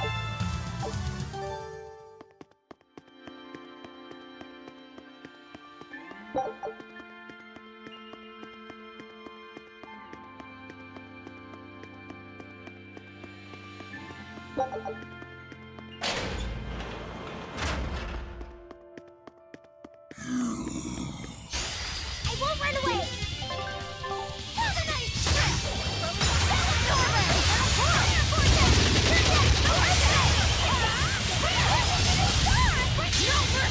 You thought I'd stop there? Annihilate it!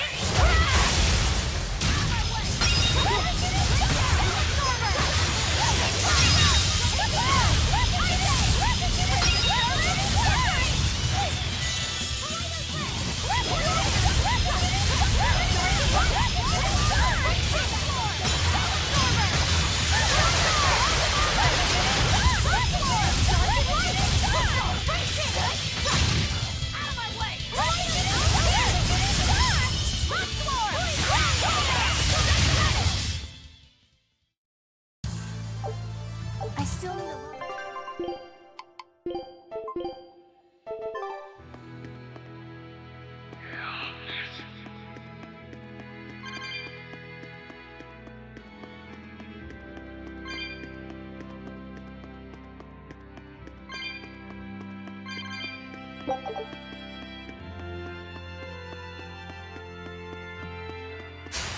Everyone ready to play?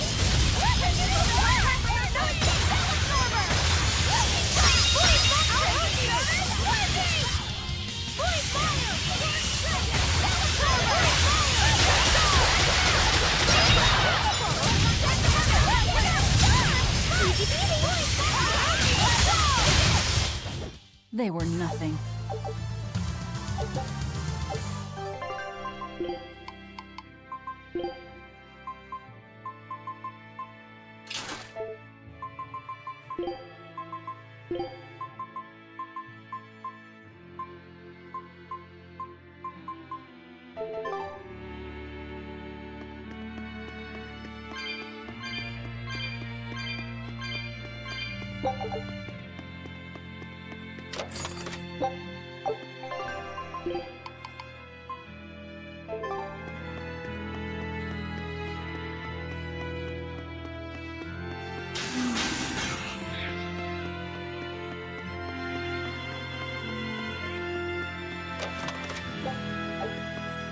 This Nordoll. It looks a lot like Grimoire and Bienfu, but there's something different about it that I can't quite put my finger on. I agree. Those two are positively gloomy, but this doll seems calming, yet glamorous too. Like I said, a quiet radiance. Yeah. You think so? I think it's more lethargic or absent-minded, like it can't tell what's going on in its head. Either way, I'm 1,000 times cuter than that thing. What's cute about you? People who keep their faces covered are creepy. I don't know. There's definitely something off about it. It's charming, but a little ominous. Like I can never entirely be at ease around it, if that makes sense. You think so? Actually, I think it's cute. It reminds me of a little baby. You think this looks like a baby? I remember when my sister was about as small as that doll. She had the tiniest little hands, and she tried to grip my pinky as best she could. Really? I'd take my pinky with her fingers wrapped around it and poke her cheek, and she'd just be all smiles. I swore to myself I'd always do whatever I could to protect her. Once she got a little older and started fixing meals, lots of weird things began to happen around us. Wherever we went, she was in danger. Demons attacked us. A dragon tried to kidnap her. That's when I first realized what it was that I carried. That the cause of all my sister's pain was my blessing, my Reaper's curse. So, you left her behind and went on your search for a way to break the curse. Right. And that's when I met Ifried. It was from him that I first heard about the Nordalls. He thought the stories about them were all just baseless rumors. I guess we'll never know for sure unless we gather them all. But What is it? I think something good will happen once they're all together. Why do you say that? Well, because we found this doll, you shared some of your past with us. That makes me kinda happy. So I think we should get the other three, so more happy stuff happens. Hard to argue with you there.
I'll end this quickly.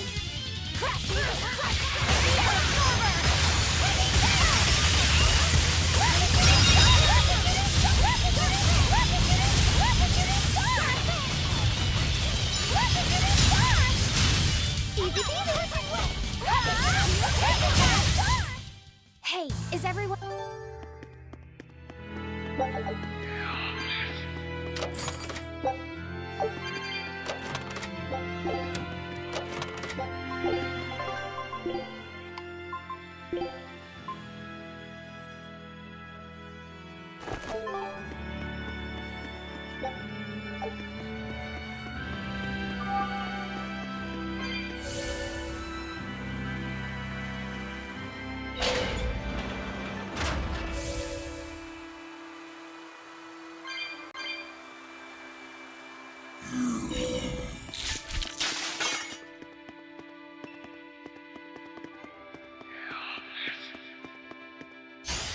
You better be ready.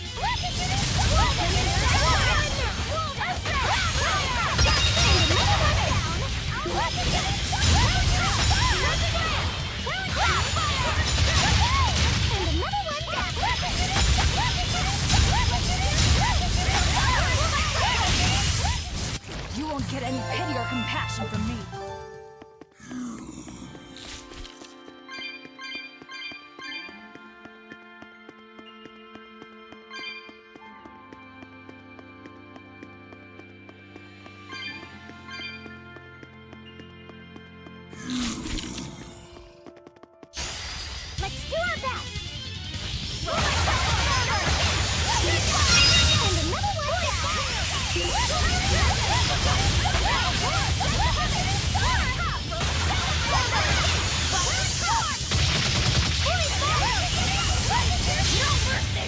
bombs that won't shoot!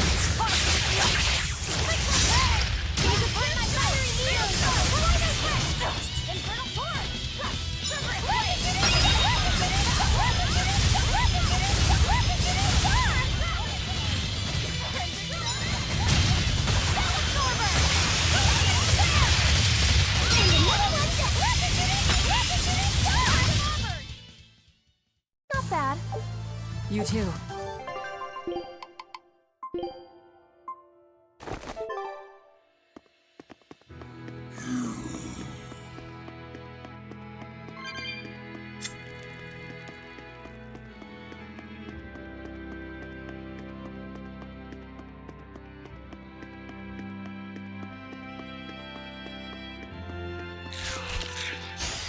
Always be on guard!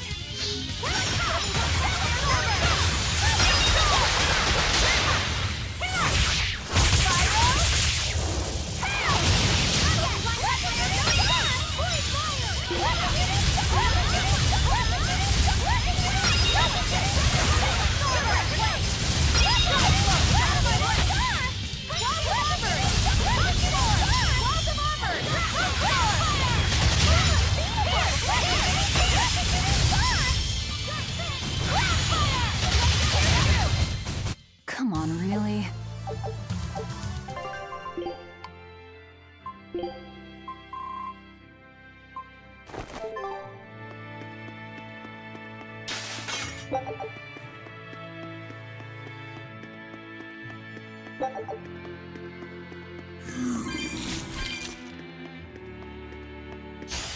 I can fight too!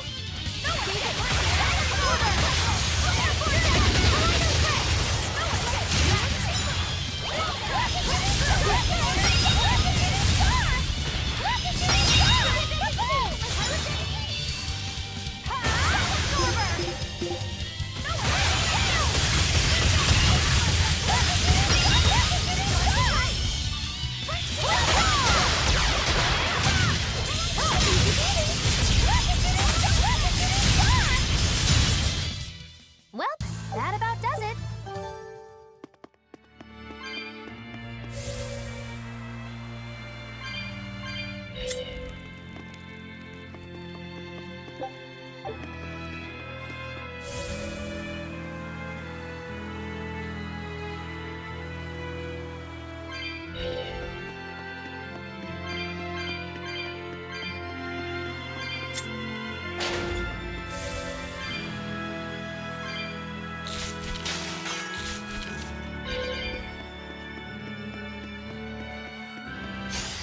Always be on guard.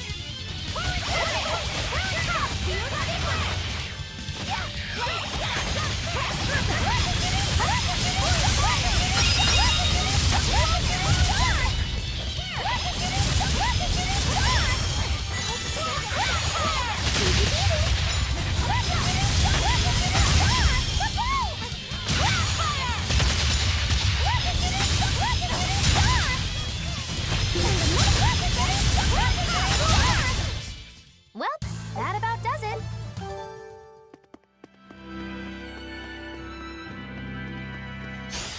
Guess it's time to fight.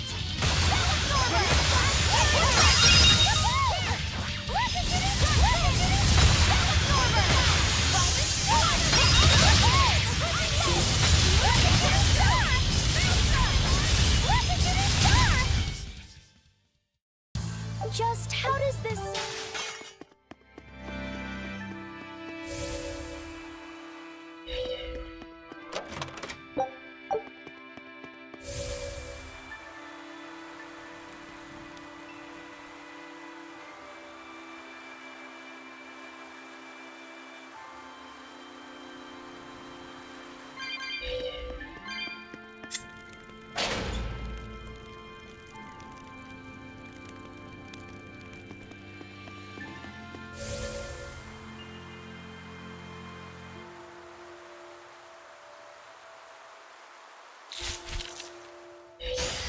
Time to dish out spankings. Rated flash.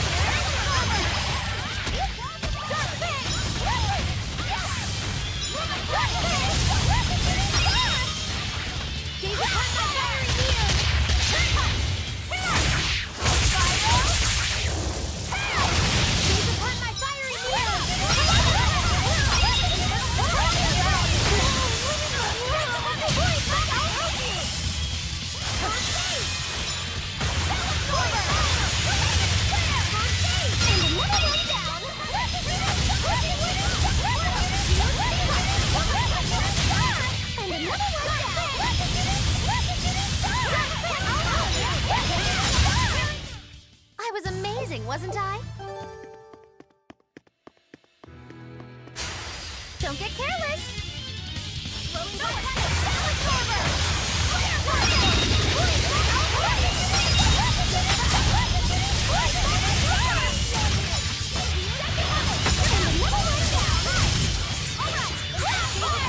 No mercy! Won't that Did you think you could escape me?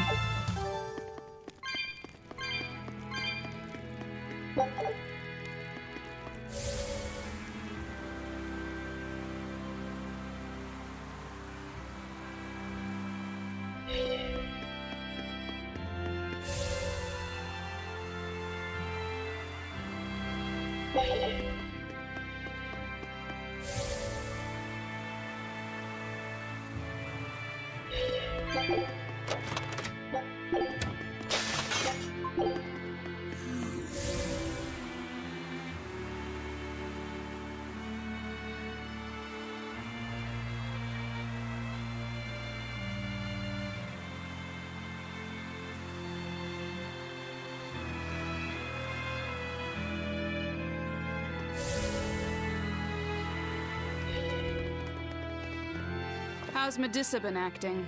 She's calm. It looks like letting her in on the truth worked as well as we thought it might. Good. Maybe she'll be easier to control now.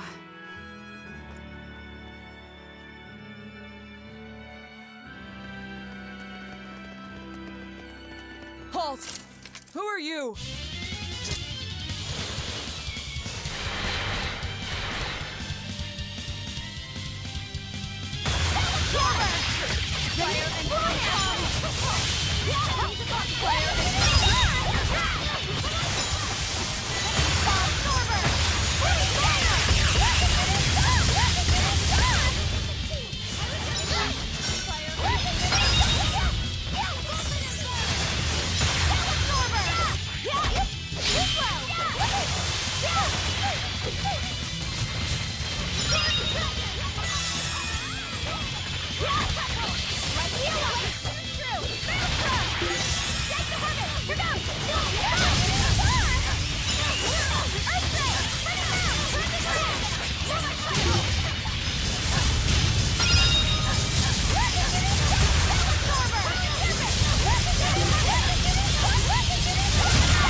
So, Medusa really is here.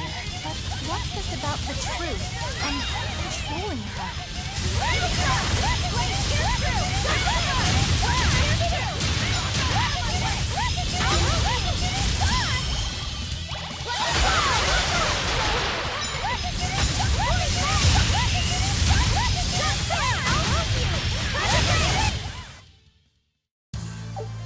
Are you hurt?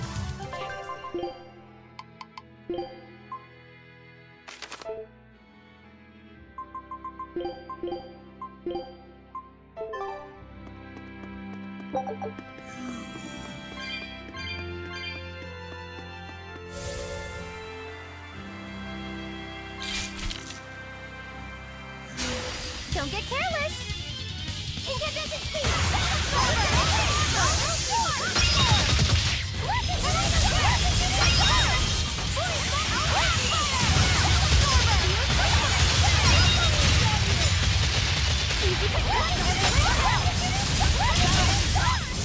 We're finished here.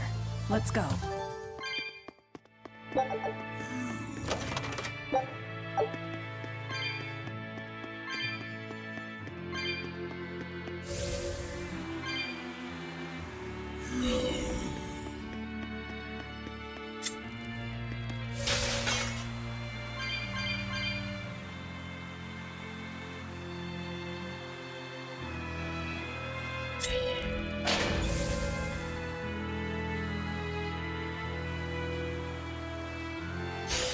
Always be on guard.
I trust...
A barrier! She's a Therian! Third time's the charm, eh, kid? Yeah.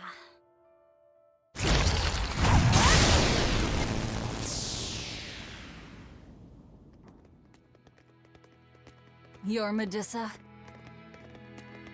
I am. And who might you be? We're like you. We carry grudges against the Abbey. And Shepherd Artorias. It's gonna be okay. We came to get you out of here, Medusa. There's no escape. What? Please, don't give up. I can... No, you don't understand. There's no escape for you.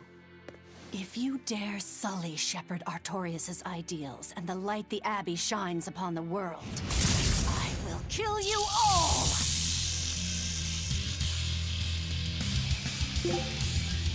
Why are you doing this? She's the Abbey's lackey now. Way to jinx it, Ropero.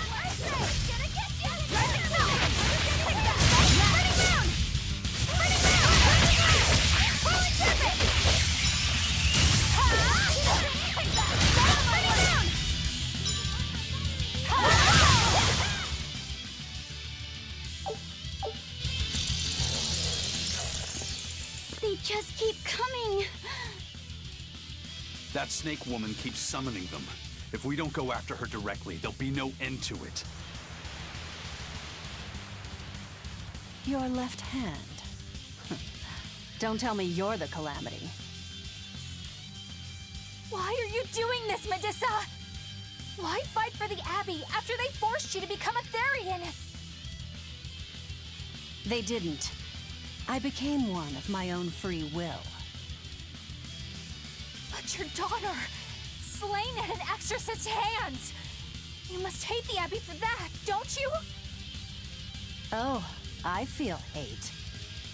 Toward a world where demons spawn from the people's malevolence. You know about malevolence? The exorcist told me the truth. Diana turned into a demon because of the malevolence she radiated. I knew what I had to do. Become a Therian, and devour malevolence so that such a tragedy would never repeat itself. It matters not what dreadful form my body may take.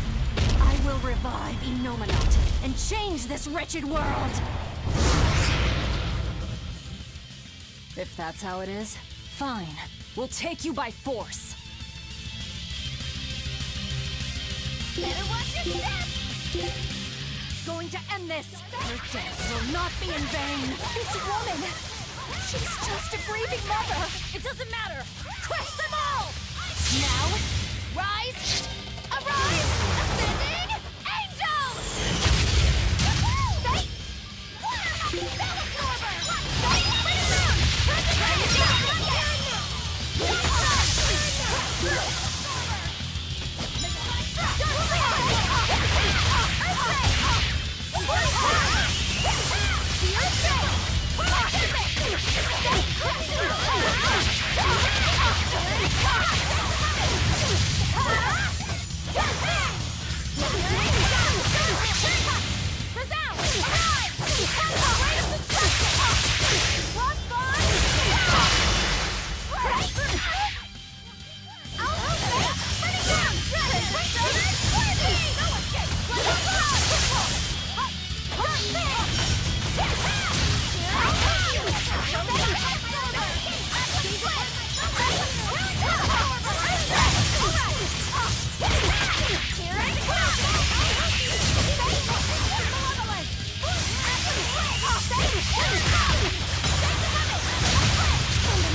It's over. Curse you, Lord of Calamity. Lord of Calamity? That's the name of the Demon Lord who will bring about the Age of Chaos. The unrepentant embodiment of malevolence, whose blind pursuit of self-gratification will rain destruction upon the world. The irredeemable, uncontrollable personification of human sins. An evil like you. Demon, Therian, Lord of Calamity. Call me whatever you like. But if I'm the supposed Lord of Demons, then you're just a minion to be used as I please. Nothing more. No, I refuse. What happened to my Diana was my fault. That's why I will fight you until my dying breath! Stop! Don't get in my way! No! Enough mothers have died. I won't let you join them! Eleanor and Kamawana, they both lost their mothers too. It's a terrible thing. Kamawana? A little girl that the Abbey forcefully made into a Therian. Her mother tried to save her, but she failed. All she could do was to offer her own life to fill her child's empty stomach. Kamawana's been crying ever since. She misses her mother. If you die here, I can only imagine how sad that would make your Diana. Diana! You don't need me anymore, Mom. I get it. You love this new dad more than your own daughter! No, honey. I did it for you. But you really thought I stopped loving you. And the malevolence made you into a demon. It's all my fault. I'm so sorry. Forgive me. Diana! Medissa. She'll be all right. She's just unconscious. Let's grab her and haul her back. I'll place her under a binding art, just in case. Gotta hand it to the Abbey. Very resourceful, taking advantage of Medissa's regrets like that. Making her into a Therian who would do their bidding. It's just so cruel. Who cares? Reason above all, no? It's true. The way I feel goes against all reason. There's no telling what'll happen to Heliphys once we take Medissa out of here. And yet I'm doing exactly that, all on account of my own hang-ups. Even crushing Medissa's honest resolve. According to reason, malevolence is the fault of the individual. You assume no responsibility or guilt for what happens to them. I refuse to turn a blind eye to the consequences of my actions. I chose this path to seek the truth, not to deny it. If I'm to betray reason, then that is the very least I should do. You're too much, you know that? You and Medissa both. Quit overthinking things. Just blame all the suffering on the Lord of Calamity. Makes life easier. Velvet, I'm not trying to cheer you up. I'm just saying it doesn't bother me. Whatever's coming, I can handle it.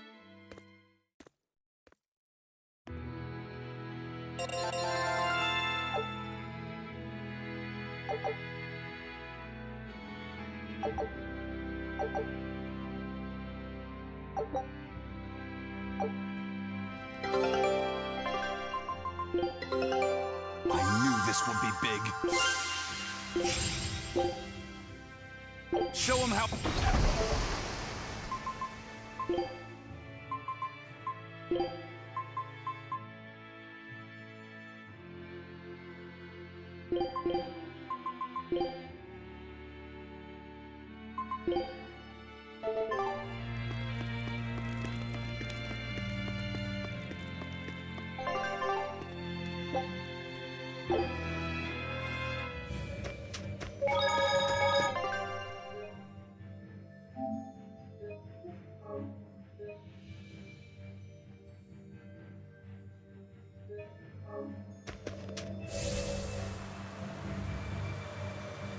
Hey, Eleanor.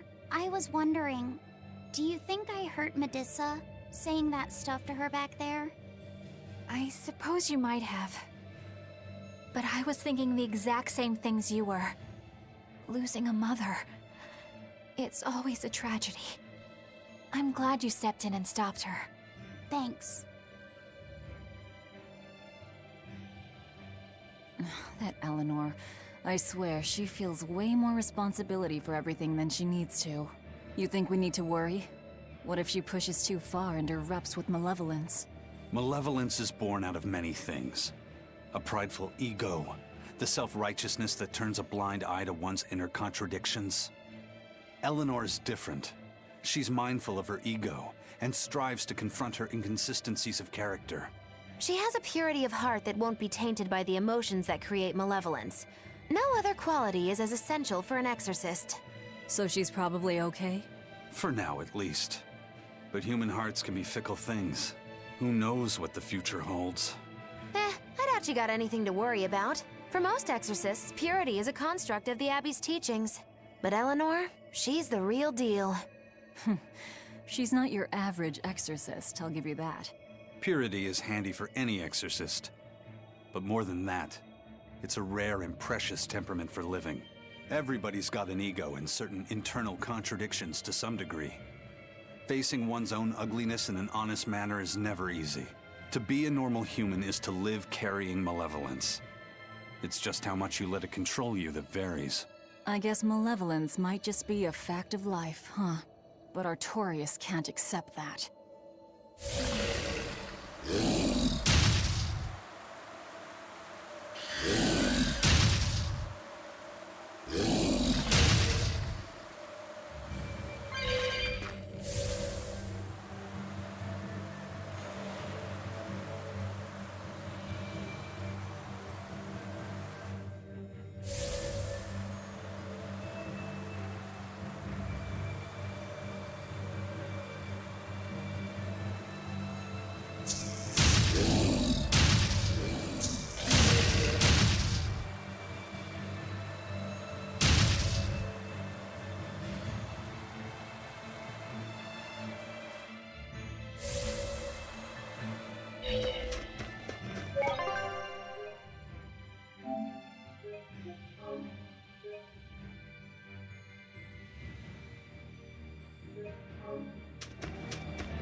We will need to be extremely wary. No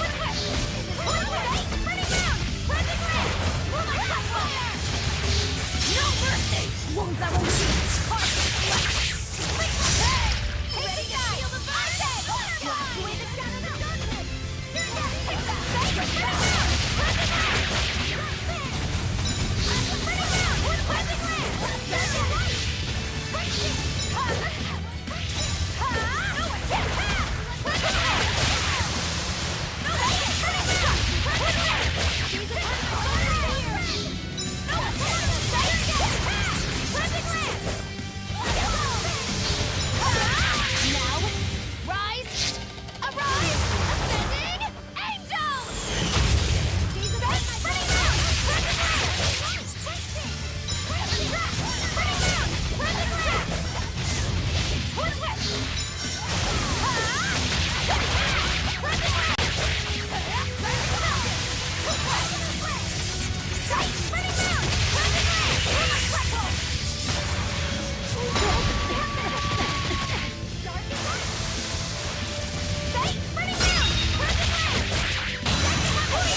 That was a considerably powerful enemy.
Well, I don't see anything out of the ordinary.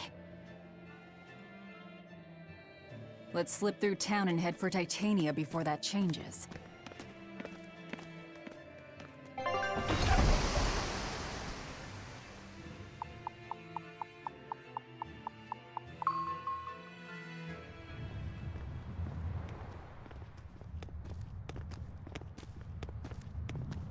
So this is your secret hideout. Once I get free, he won't stand a chance. You all had better sleep with one eye open. Look how worried I am. Welcome back! That's Kamoana. She's the same age as Diana. Did the Abbey really turn someone so young into a Therian?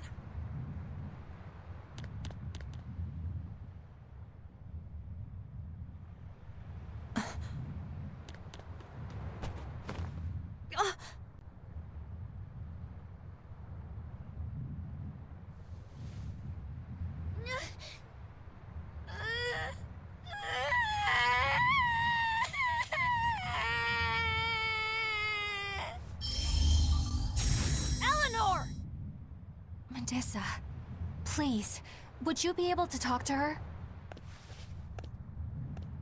Is this a trick? Kamoana may be a Therian, but deep down, she's still a normal little girl who misses her mother. I can't do anything to console her, no matter what I try. But if it were you...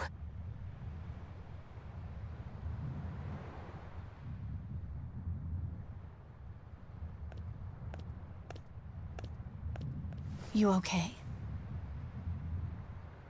You can call me Medissa, all right? Do I scare you, honey? A little, but not as much as Velvet and Dial. But don't you think I'm scary?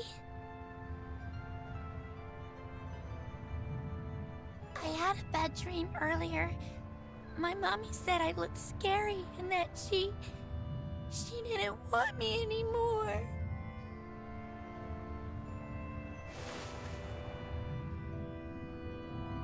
She would never. Your mother would never think that about her daughter. But how do you know? Because I'm a mother too. Mothers always love their children, no matter what. No matter if we die. No matter how the world changes.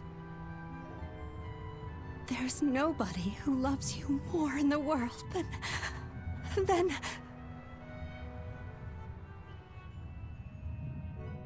It's okay. You don't have to cry.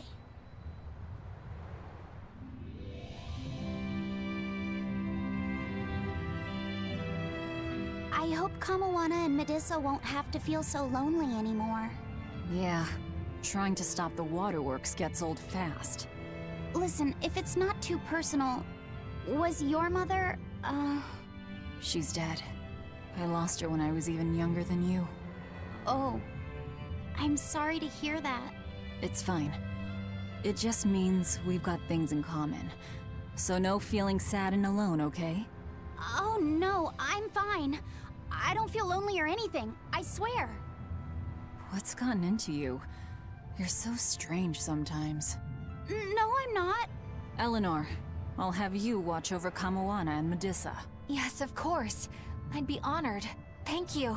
Are exorcists supposed to be so polite to a grand poobah of calamity or whatever? Sure, why not? Besides, the Demon Lord ought to not trouble herself over such trivialities. Velvet, Grimoire's calling for you. She says to bring Laphicet and meet her at the observation tower. Got it. We better get going then.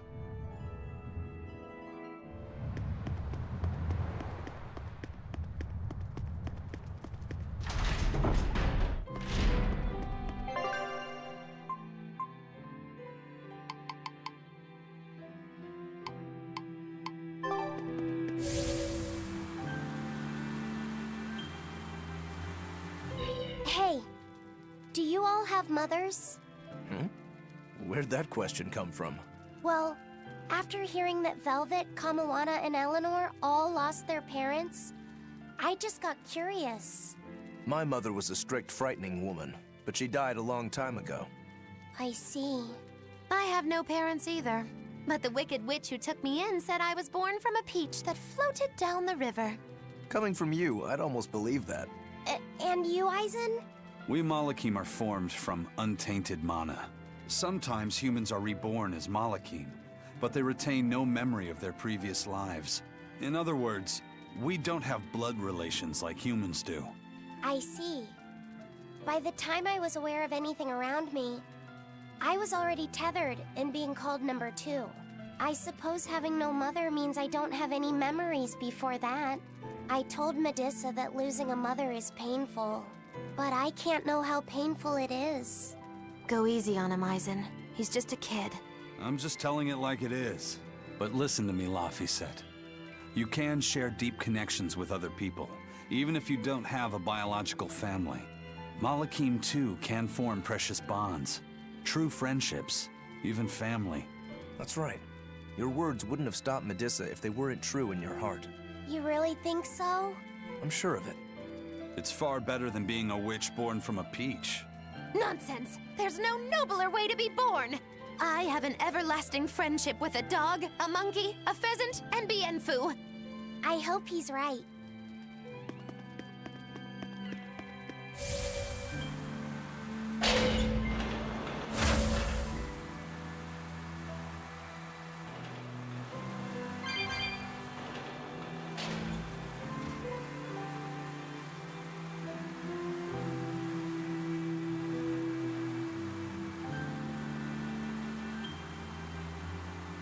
You said that Malakim can have familial ties, but what makes you and your sister siblings if you're not related by blood? Well, a very long time ago, I was born into this world from an Earth Pulse point up on a sacred mountain.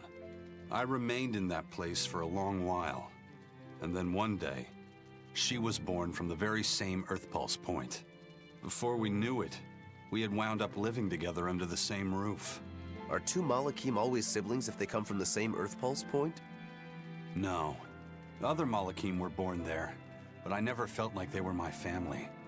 But something, I don't know what, was different with her. If she was sad, I'd feel sad. And if I was happy, she'd be happy too. She can be abrasive, but when she smiles, it's like nothing else. I swore to myself that whatever happened, I would protect her. I made a pendant from a stone on that sacred mountain and gave it to her as a lucky charm. Of course, she just wears it as a necklace. And your pendant? Did she give that to you? She had the same idea I had. She made the pendant herself and gave it to me as a good luck charm. Without either of us having mentioned a word of it beforehand, we each gave each other pendants in the same shape on the very same day. That's when I really knew that what I had felt all along was true. We were brother and sister. Is that her in the picture? Yeah. It's a self-portrait she drew for me on the day I left home. Did you draw her a picture of yourself? No. I don't exactly have an artistic side. Well, I'm sure that if you looked inside her pendant, you'd find a portrait of the person who matters most to her. I hope so. Yeah, and it would be nice if it was you.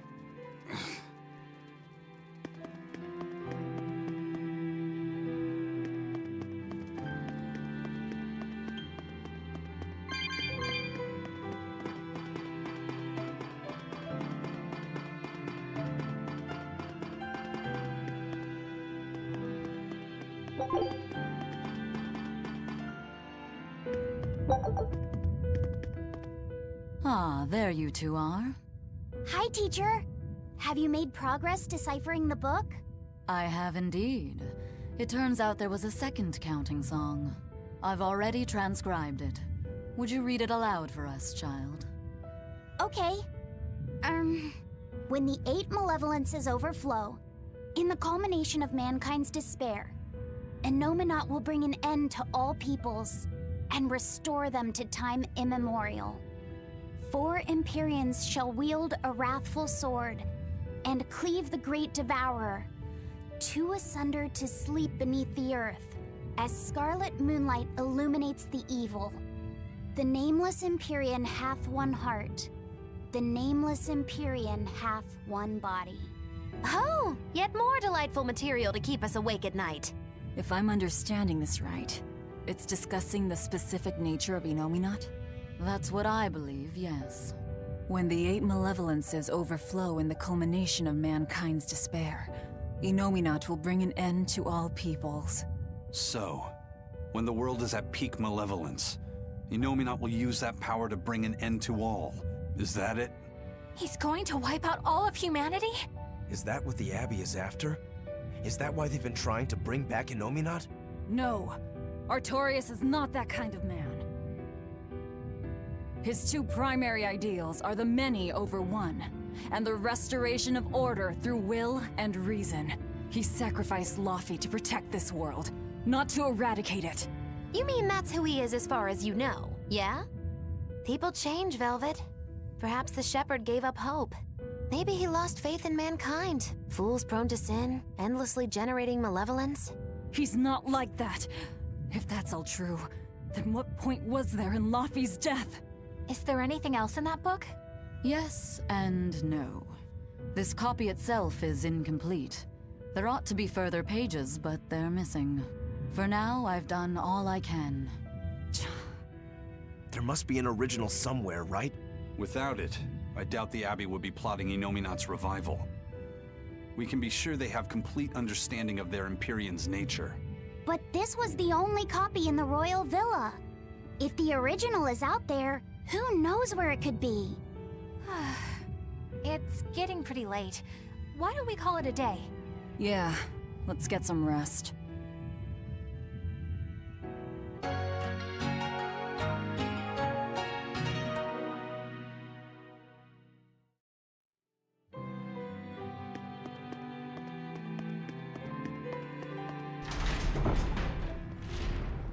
Hey, Laviset! Medessa let me sleep in her bed last night. She's warm for a snake lady. That's great. She's gonna help me take a bath now. You should come join us too. What? I couldn't. It's okay. I don't mind at all. Hey, Kamoana. Did you know? Dial started to grow a brand new tail. Wow, really? I want to see. He's up at the observation tower. Let's go see. Medessa, you too. All right. But don't run, or you'll trip.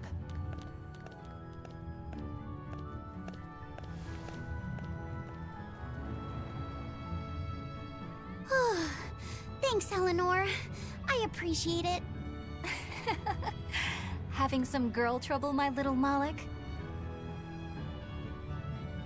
I'm just glad Kamawana and Medissa are starting to feel better. Yeah, they both still have a long way to go, but it's such a relief to see them smiling. We've got bigger things to worry about.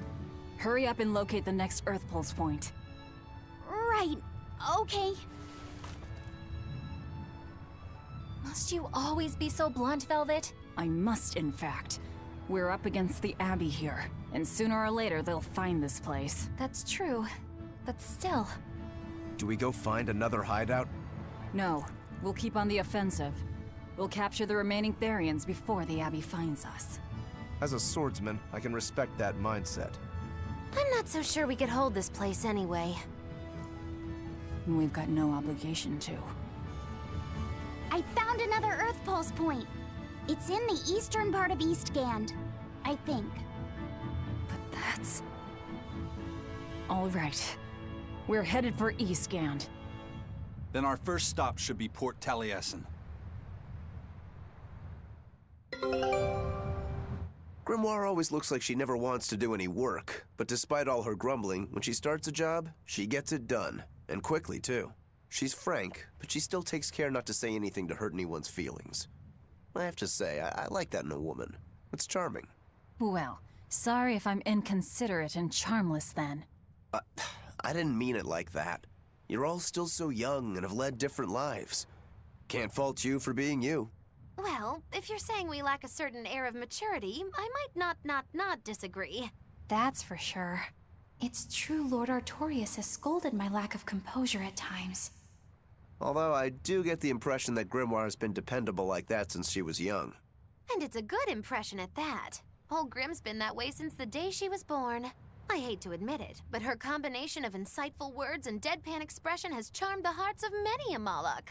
At her peak, she had a fan club 8,848 members strong, and her dinner shows would sell out the day the tickets went on sale. Molochim came by the droves to doze off listening to her live readings of ancient books. Wow!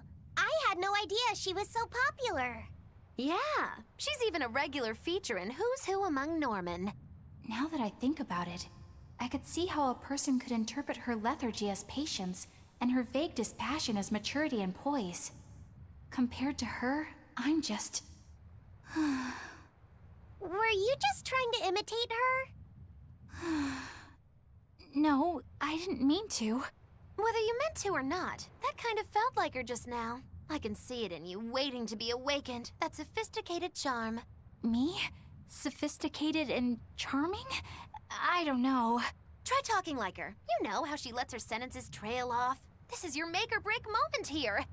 All right. I think I know what you mean. Here goes nothing.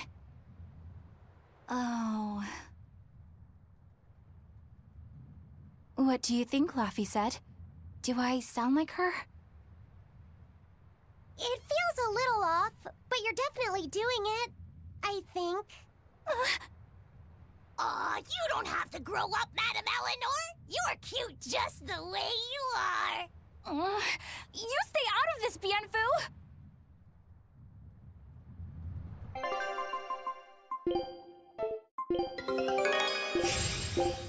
Show him! When mankind's despair reaches its pinnacle, Inominat shall reach out and bring an end to all. So that song bothers you too? No matter how many times I read it, I don't see any good in it. Understanding that ancient tongue is difficult, right? Perhaps there's another interpretation? Maybe the end to all actually means an end to all human suffering, for example. That is a possibility. But we're far too lacking in material to know anything for sure. We need the other half of that book, or some other text on Inominat. We don't have the time to search for it. Wouldn't even know where to start looking. And don't forget that that book is just a copy. Whoever transcribed it might have made an error, too. That's an unexpectedly sharp insight coming from you. I'm an expert at errors. When Miss Magilu made me copy magic tomes for her, I did it pretty half-heartedly. Didn't that cause a lot of problems? Well, when she tried to cast a spell from one of the tomes, the spell exploded in her face. It's really her own fault, though. She told me to copy 100 books in 3 days! That's impossible! Oh, how cruel! Cruel is right! That witch is a real devil, I tell you! A slave driver! Bien Phu, let's go somewhere a little more private, shall we? Miss Magilu! Hush now. There's no need to worry. I'll make it a half-hearted punishment. Not that I really care, but who ended up winning the fishing competition when we were trying to catch a Therian? Man, that was a while ago. I lost because I came away with nothing. No, it was a draw. As I'm sure everyone remembers, all I fished up were octopus demons. We were competing over who would catch the Therian. Demons didn't count, so my score was 0-2. No, the loss is mine, and I'm not giving it to you. That's not just something you can up and decide like that. In fact, by fishing up those octopus demons, I put everyone in danger. That should count for negative points. I lost. Who cares? It was all in fun. I care. Every competition must have a winner and a loser, no matter what. That's just how I see it. Yeah, I'm with Eisen on this one. It doesn't do anyone any good to make the final results murky. I can't believe I'm going to do this. Eisen, your curse would mean that the odds were stacked against you from the start. That doesn't make for a fair competition, does it? Yeah, she's got a good point. We'll just have to settle the score some other way. What can you guys do? Play cards? Chess? What? Cards are a no-go for me. I'll just end up drawing jokers. And I can play shogi, but I don't know chess. Then what about arm wrestling? Would that work? Whoa, whoa! Having a demon and a Moloch clasp hands is just asking for trouble with malevolence. You're both adults, so why not a drinking contest? That's it. If we have a drinking contest, we'll be able to compete on an even playing field. Yeah, I don't see anything wrong with that. I'll have the crew bring out the drinks. Well, that's one way of resolving it, I suppose. Whatever gets it done. I'm not gonna complain. If you guys are gonna have a drinking contest, you're gonna need some tasty snacks to go with all that alcohol, right? Definitely. Let's go out and fish us some snacks. Yeah, let's take out the little boat. We can even pick up where we left off our fishing competition. Didn't we just figure out he can't really fish? We were just about to finally resolve this mess. Why'd you have to go and stick your nose into it? What? Why are you yelling at me? I didn't do anything wrong! Bien!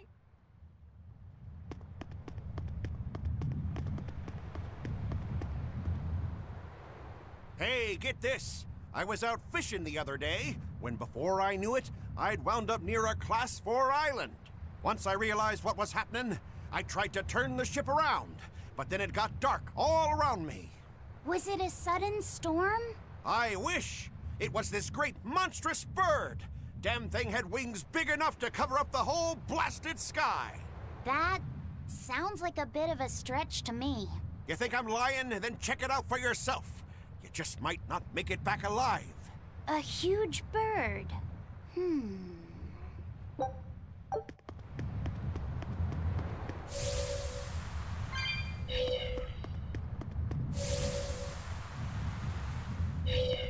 This island's really something.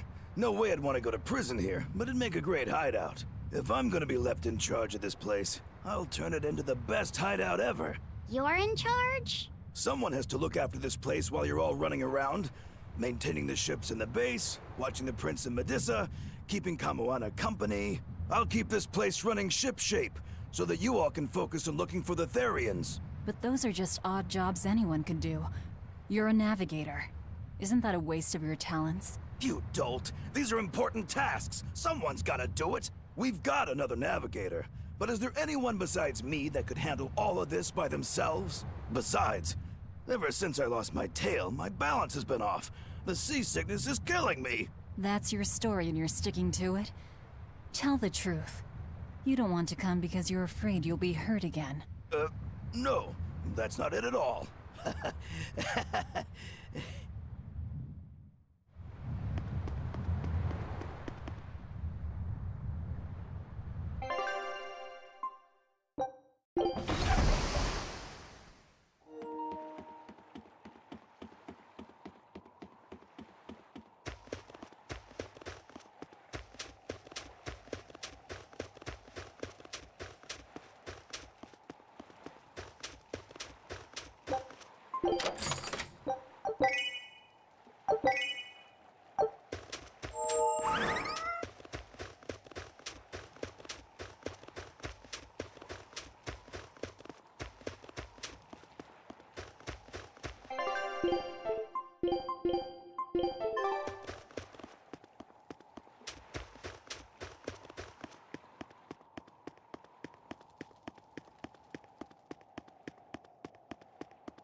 I'll show you the beauty of my speed. Here work. Is that all you got? Spreading out! Spreading out! Bring the strike!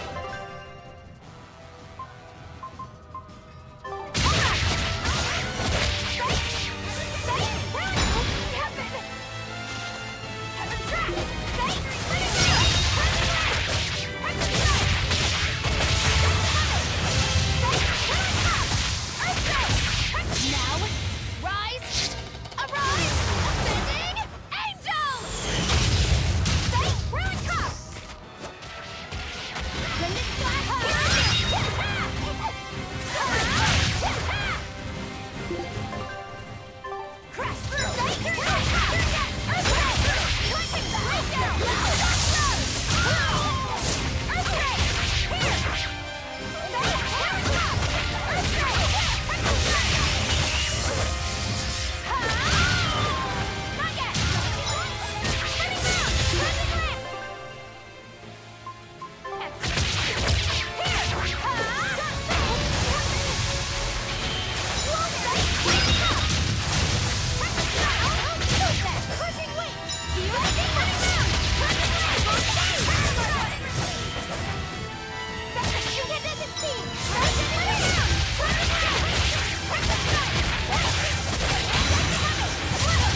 Don't touch it.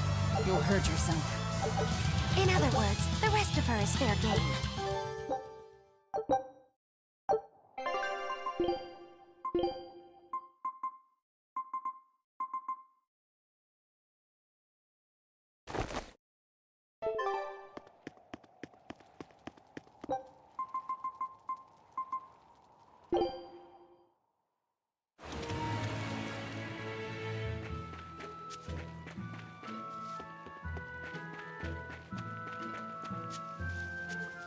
Hey, Videl!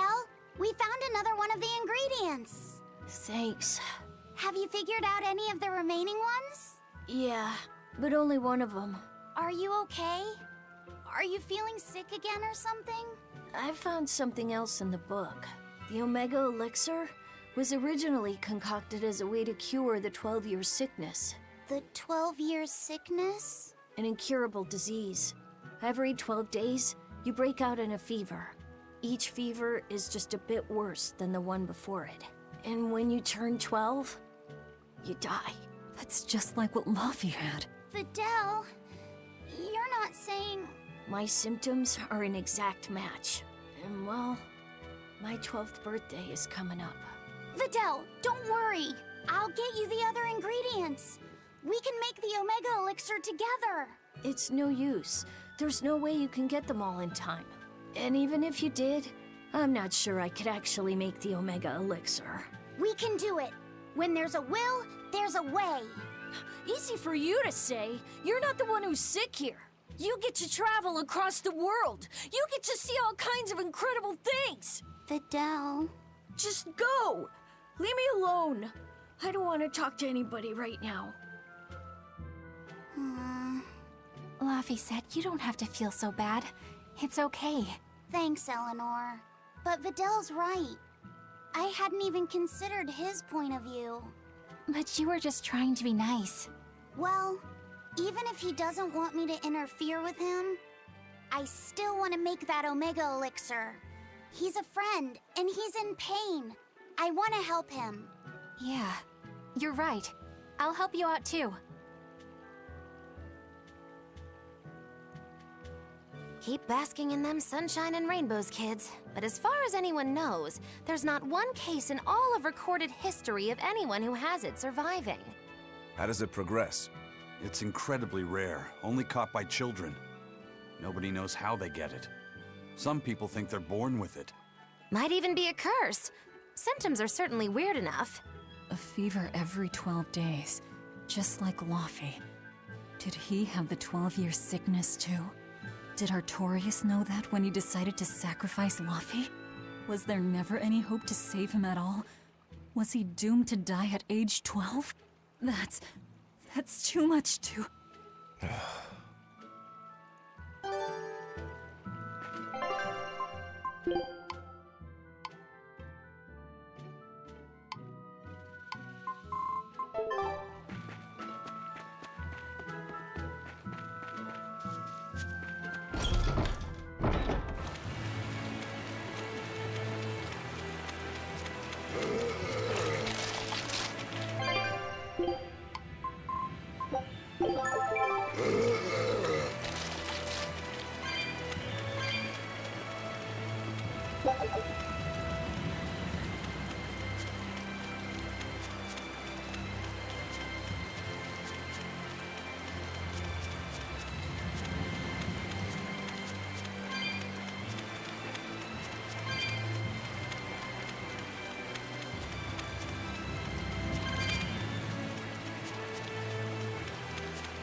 I'll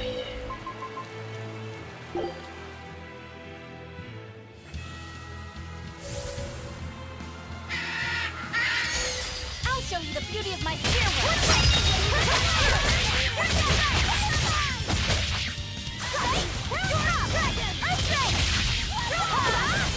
Now, rise, arise, ascending angels! How could this happen? Paint the town red! Is that all you got? Turn around! Perfect land! Hey, is everyone all right?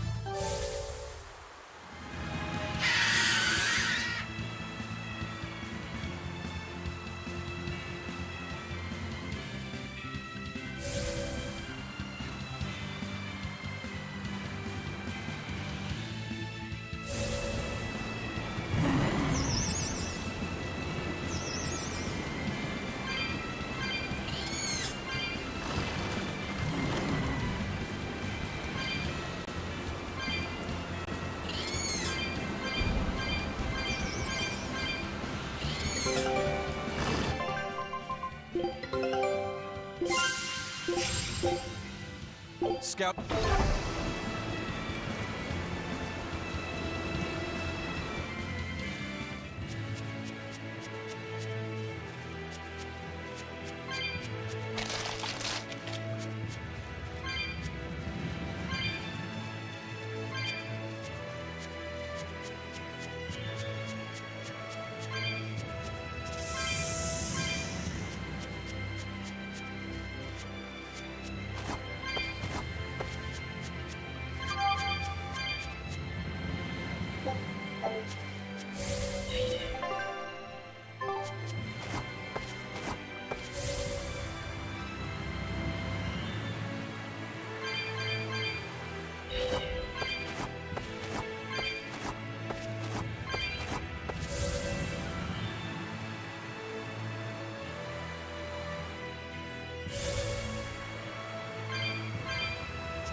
There's a cloud sheep egg, another ingredient for the Omega Elixir.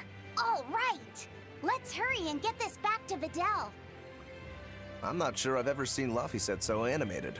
He's never really lost anything, so he can still believe in hope. That's a dark way of putting it. Once he's confronted with reality, he'll change his tune. Are you certain? Yeah, everyone's like that.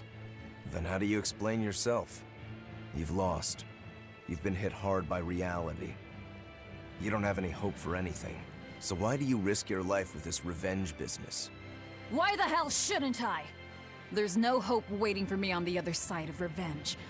I know full well it won't fix anything, or bring anyone back. But it's a damn sight better than sitting around doing nothing! And that's probably how Laphicet feels right now, too. I can't let go of all my anger and sorrow, and he can't bring himself to stop holding on to hope. This is how far he'll go for his friends. You two are both illogical for sure.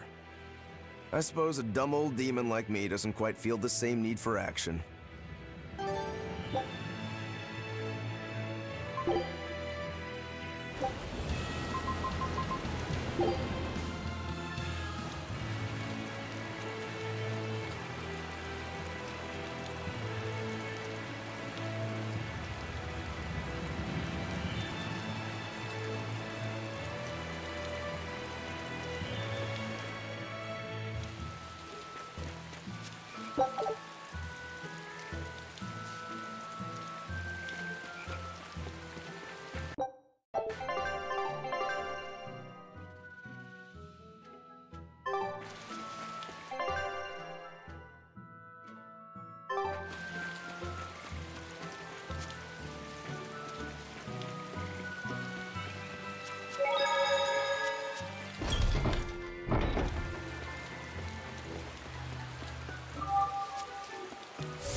Did you guys hear?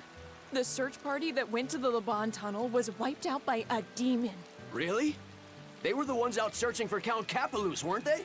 You mean the one who managed to get kidnapped? Despite everyone else at his manor, servants and children alike, getting killed? You'd think noblemen like that would have some decent exorcists among their personal guard. Suppose he did. But I heard every blade there, sword and spear alike, was found chipped and cracked to hell. What kind of demon could do that? Who are the Capeluses? They are one of the great noble lines, on par with Oscar's Dragonia family, and have served Midgand for generations. People refer to them as the royal family's hidden dagger. Unlike me, you never hear good rumors about them. They say behind the royal family's glory lies blood and tears shed at the hand of the Capelus family. But those are just rumors. Although I do know that in recent times, the Count had stood against the rise of the Abbey. I couldn't care less about the whereabouts of some noble. But we should be careful of the demon that took out all those exorcists. Yeah, it sounds like a worthy opponent.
We will need to be extremely wary.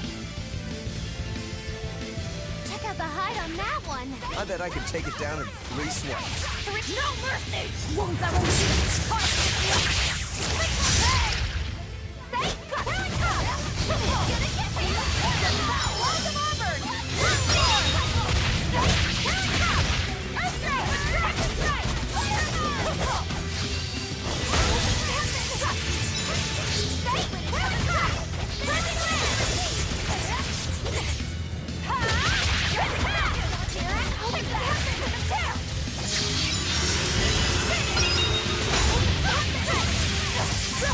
I enter the fray.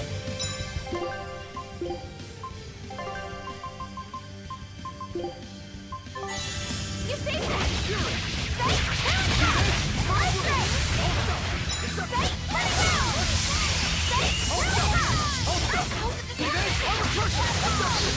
Killing flash! When I'm this close, I won't miss! Form zero! Thunder! Here it comes! Spyro!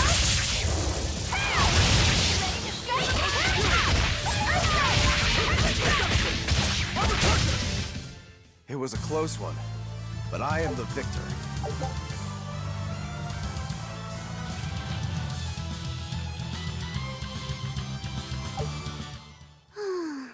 We won. I wasn't good enough. What do you mean? That demon was really strong. I don't mean the demon. I mean me. If Shigure were here, he'd have sliced it clean in half. But you use shorter dual blades rather than just one bigger one like him, so of course... No.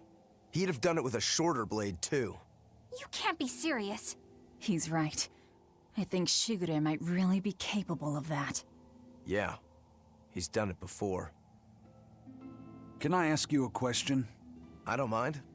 You want to know more about my clan? Yeah. Well, as the eldest son, Shigure became head of the clan and ran things for a while.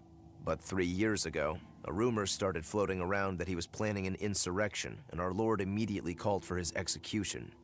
Sounds like he doesn't waste any time. Shigure never particularly cared about our lord to begin with.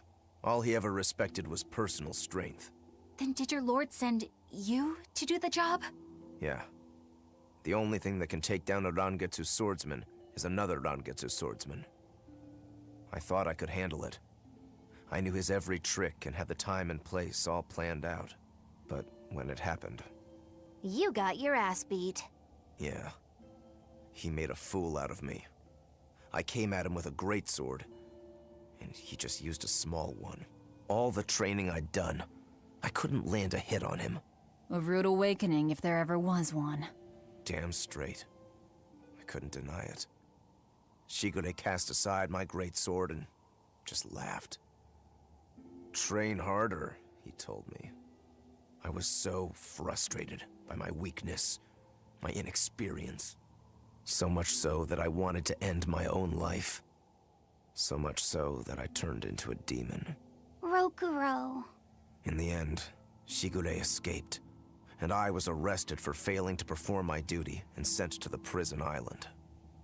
And the rest, as they say? So you regret not being able to kill your brother? Huh. I know it sounds crazy, but that's just who I am. I'm not here to judge you. I'm just using you for my own purposes. As long as you fight my enemies, that's all that matters. That's the plan. That's what I do best as a demon.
It's sour.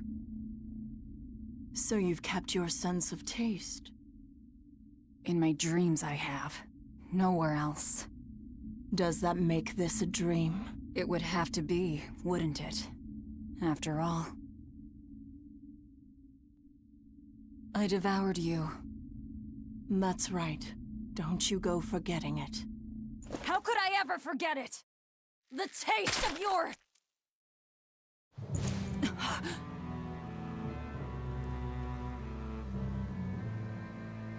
How could I ever...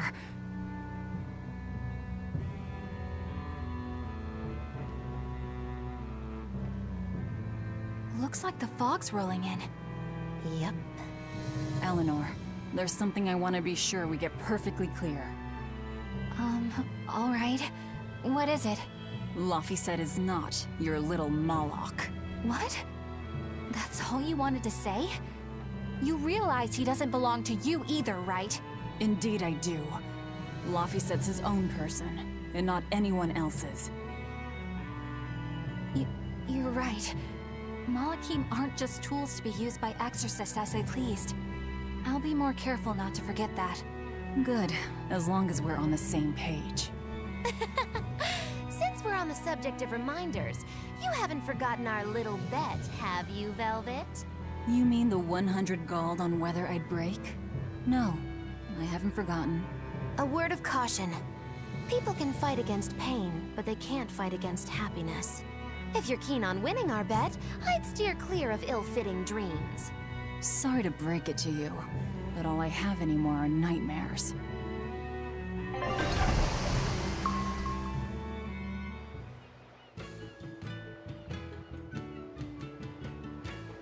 The fog's cleared. Good thing we didn't wind up getting lost in it. Of course we didn't. Who do you think is running this ship? A bunch of shameless rogues who are very good at shameless roguery. Damn straight. But it's strange. These waters don't usually see much fog.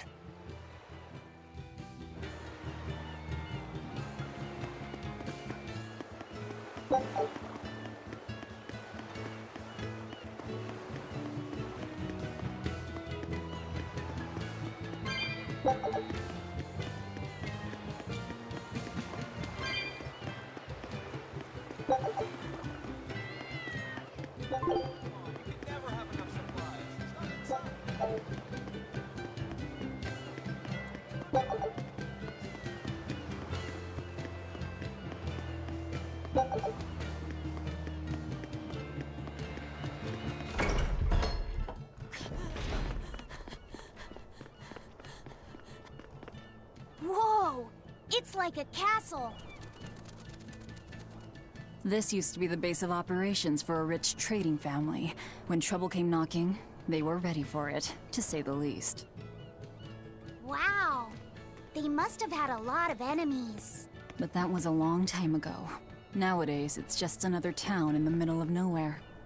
But even so, to us, it was the big city of our dreams. You know this area well. I grew up near here. Keep on going, and you'll run into a ball. My home village. Then, the Therian is... Yeah, somewhere in my village. Is that okay? No one will know me there. Everyone I knew, I already devoured.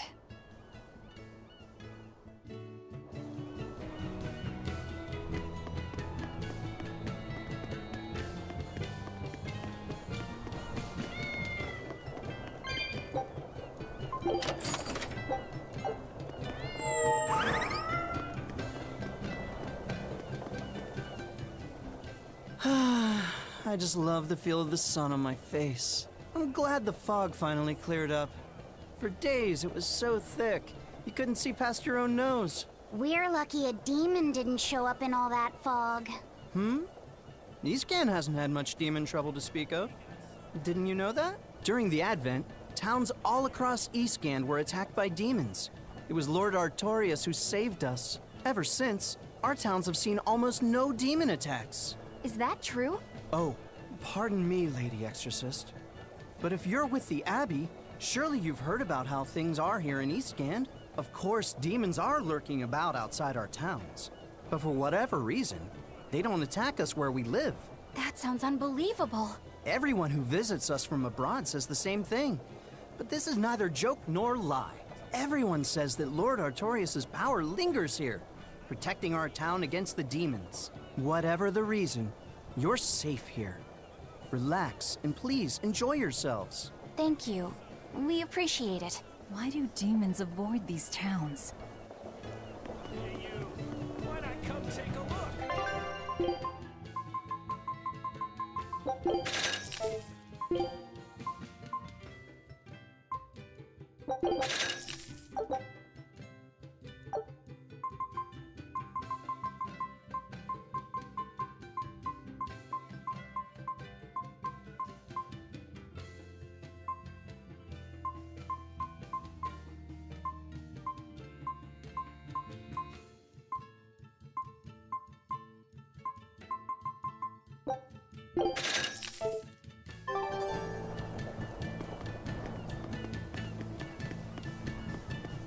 You're travelers, right? How are other towns doing? Is the demon blight as bad as they say? Demons are attacking cities all the world over, and the demon blight is spreading like wildfire. It's nuts! That's terrible. Living in this town, I almost forgot about the demons. There hasn't been a case of demon blight here since the Advent. Nothing much has changed over the past 3 years. Yeah, this town's the same as it's always been. You've been here before? Many times. Really now? Wait, there is something that changed. The prickle boar meat. The prickle boar meat? Yep, it's gotten much easier to get your hands on high-quality, tasty meat. The hunters are probably able to do so well because they don't have to worry about demon attacks. Well, I hope you enjoy your return to Taliesin. Have fun! A town without demons. Could be there's a Therian at the Earth Pulse Point in Eastgand that's devouring the malevolence. What do you think? That would certainly explain things.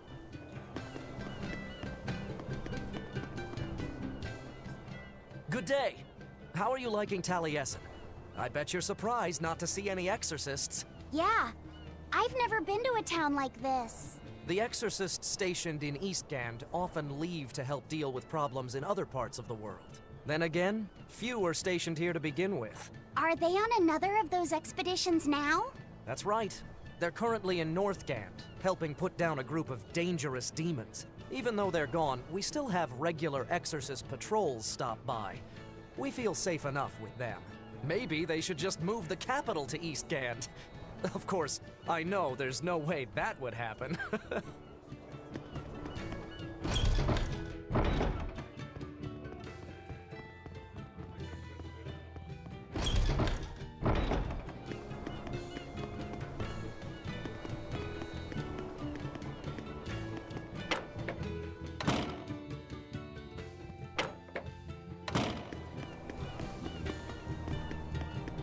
Ah, damn! I forgot today was the day Nico was coming. I missed out on buying that special quiche. That's too bad. I wish she'd just open up a shop here. You'd think it would be easier than always having to make the long trek from a ball. I heard she doesn't want to leave the village because she's waiting for her missing friend to return. What are you talking about? A ball's nothing but a ruin. What? Well, you're a morbid young woman. Sure, the place was hit pretty bad by a demon a few years ago, but it's not like it's abandoned. Many of the villagers were hurt, but thanks to Lord Artorias, nearly all of them survived in the end. That can't be. It certainly is. In fact, there's a girl from there, Nico, who comes here once a week to sell things. Just yesterday, my husband sent medicine to the general store there and got some juicy prickle boar meat in return. That can't be right. With my own hand, Velvet? Velvet said a ball was wiped off the map, but it sounds like someone's been coming from there with things to sell. Do you think a new group of settlers moved in? Apparently that merchant Nico is someone Velvet knows. She said something about Artorias having saved the village. Do you think it had something to do with the Earth Pulse point? I can't say. We've heard too many conflicting things. This feels wrong to me. Really, really wrong. We won't find the truth by wandering blindly in the dark. The path forward is our only way. Right. It's not like we can turn back. But Miss Mogulu, what if there's darkness ahead too? Then we'll take a nice nap together. Forever, probably. Oh. What's going on? That's what I'd like to know.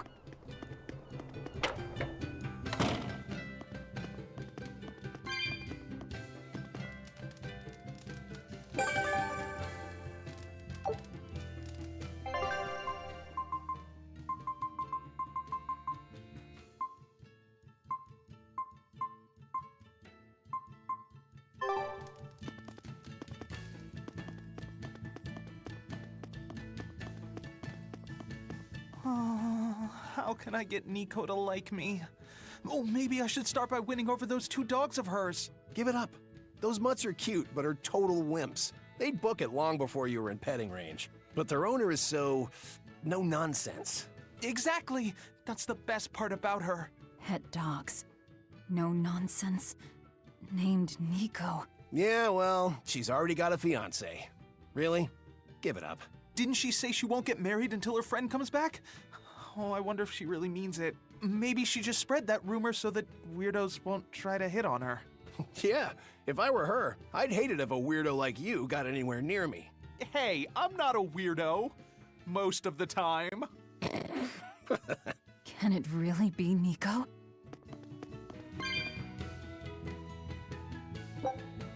Nico's not still alive. She can't be.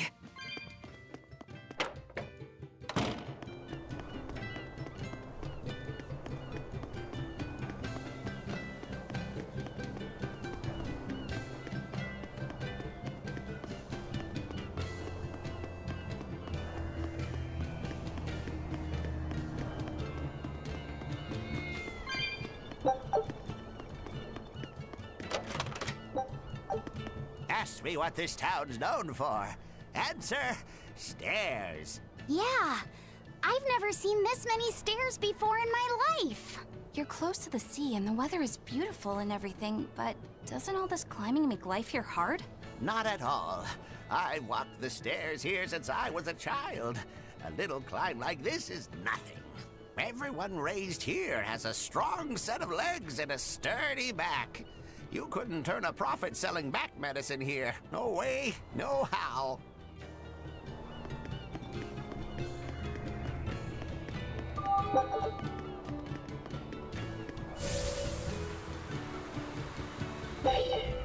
That festival over in a ball sure was fun, wasn't it? It sure was. What a cheerful and happy place. And the food was amazing. I'd love to go back sometime. I loved the prickle boar meatballs. Nico's quiche was so good. It was a master quiche. This Nico must be a great cook. I'd love to try this master quiche. Where did you learn a joke like that? Anyway, Taliesin's Fisherman Festival is coming up soon. We've got to show the folks from Abal a good time. Yeah, I'm gonna help my uncle catch lots of tasty fish for the festival. What do you think you'll catch? Pickled mackerel, tuna rolls, oh, and duck stew. Those are all the names of dishes, silly. And a duck isn't a fish, it's a bird. I swear, you don't think of anything but food. Nico's quiche.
Scout ships.